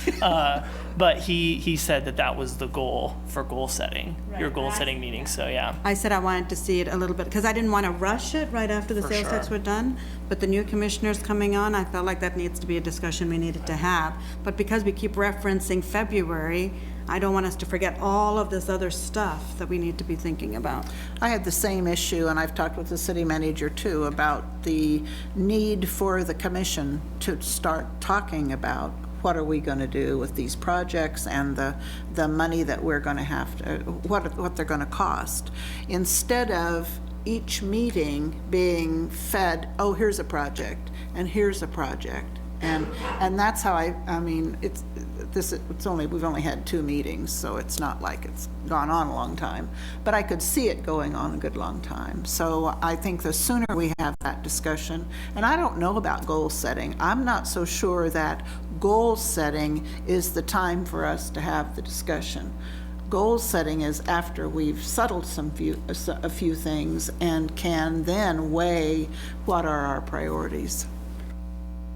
Yeah, I talked to Ron on Monday about that as well, and what we agreed on is we'll have a timeline that'll have the projects on there will also have things like the question of the ED tax extension, and we'll have the reduction of the debt on there, which, as you know, from the South Manhattan project, starts to come off in 22, 24, 26, and we would include the temp note space between anything we did and adopting new debt. So I don't know, we didn't quite agree on the timeliness of that, but obviously the sooner the better, even if we laid it out in kind of a overview form to get started, so. And then on this issue, when we talked about TIF before, I think we had between, of the 31 million we needed for the whole thing, we had between 15 and 17 in TIF. And right now we have the hotel under construction. We've had construction on Bluemont on both the western side of the, excuse me, the eastern side of the hotel, the northern side going up Manhattan Avenue, the southeast corner of Laramie. So a lot of good things are happening. And then the garage would just add to that. So, I mean, I just see this as maybe giving further credibility to the already conservative estimate on TIF. But I'll leave that to Jason. So I also support a northwest entry and stairwell. I think when we were talking about the garage design, we already had an idea that that might be an add. So, you know, if you visualize how that looks, in other words, you come down that stairway, you've got doors opening, and you've already got an expanded space in addition to that 12 feet that comes in off of off of Manhattan Avenue. Then when you get back behind Mr. Goodsense, it widens. So arguably, you've got something even better right there in that kind of, I don't know what it is, probably 30 by something in there, that we could do something really great back there, so. All right, so Mark, does that kind of get you down the road where you need to be? And Mayor, let me just mention one other thing. As I thought about K-State's parking garage and the backup of traffic at 8 o'clock in the morning, clear down on Anderson and around that, there's a light there, it's pedestrian light, and what happens at Starbucks, I'd like to be sure that we factor in stacking into this parking garage, and I don't expect an answer tonight, but it just occurred to me that given the location, coming east or west on Laramie has the potential to be a traffic issue. So, and I know you're planning a light, so maybe you're already there. they've But already we got, haven't. remember, it's a third lane was added too, so. Yeah, I'm just saying, we need to think about that harder. Okay, so Mark, did you get everything you needed? Yeah, we're good, thank you. Jason, same? Okay. All right, well, we really appreciate the input from the public on this. Great discussion with a lot of detail, but more to come in February and before. So thanks, everybody.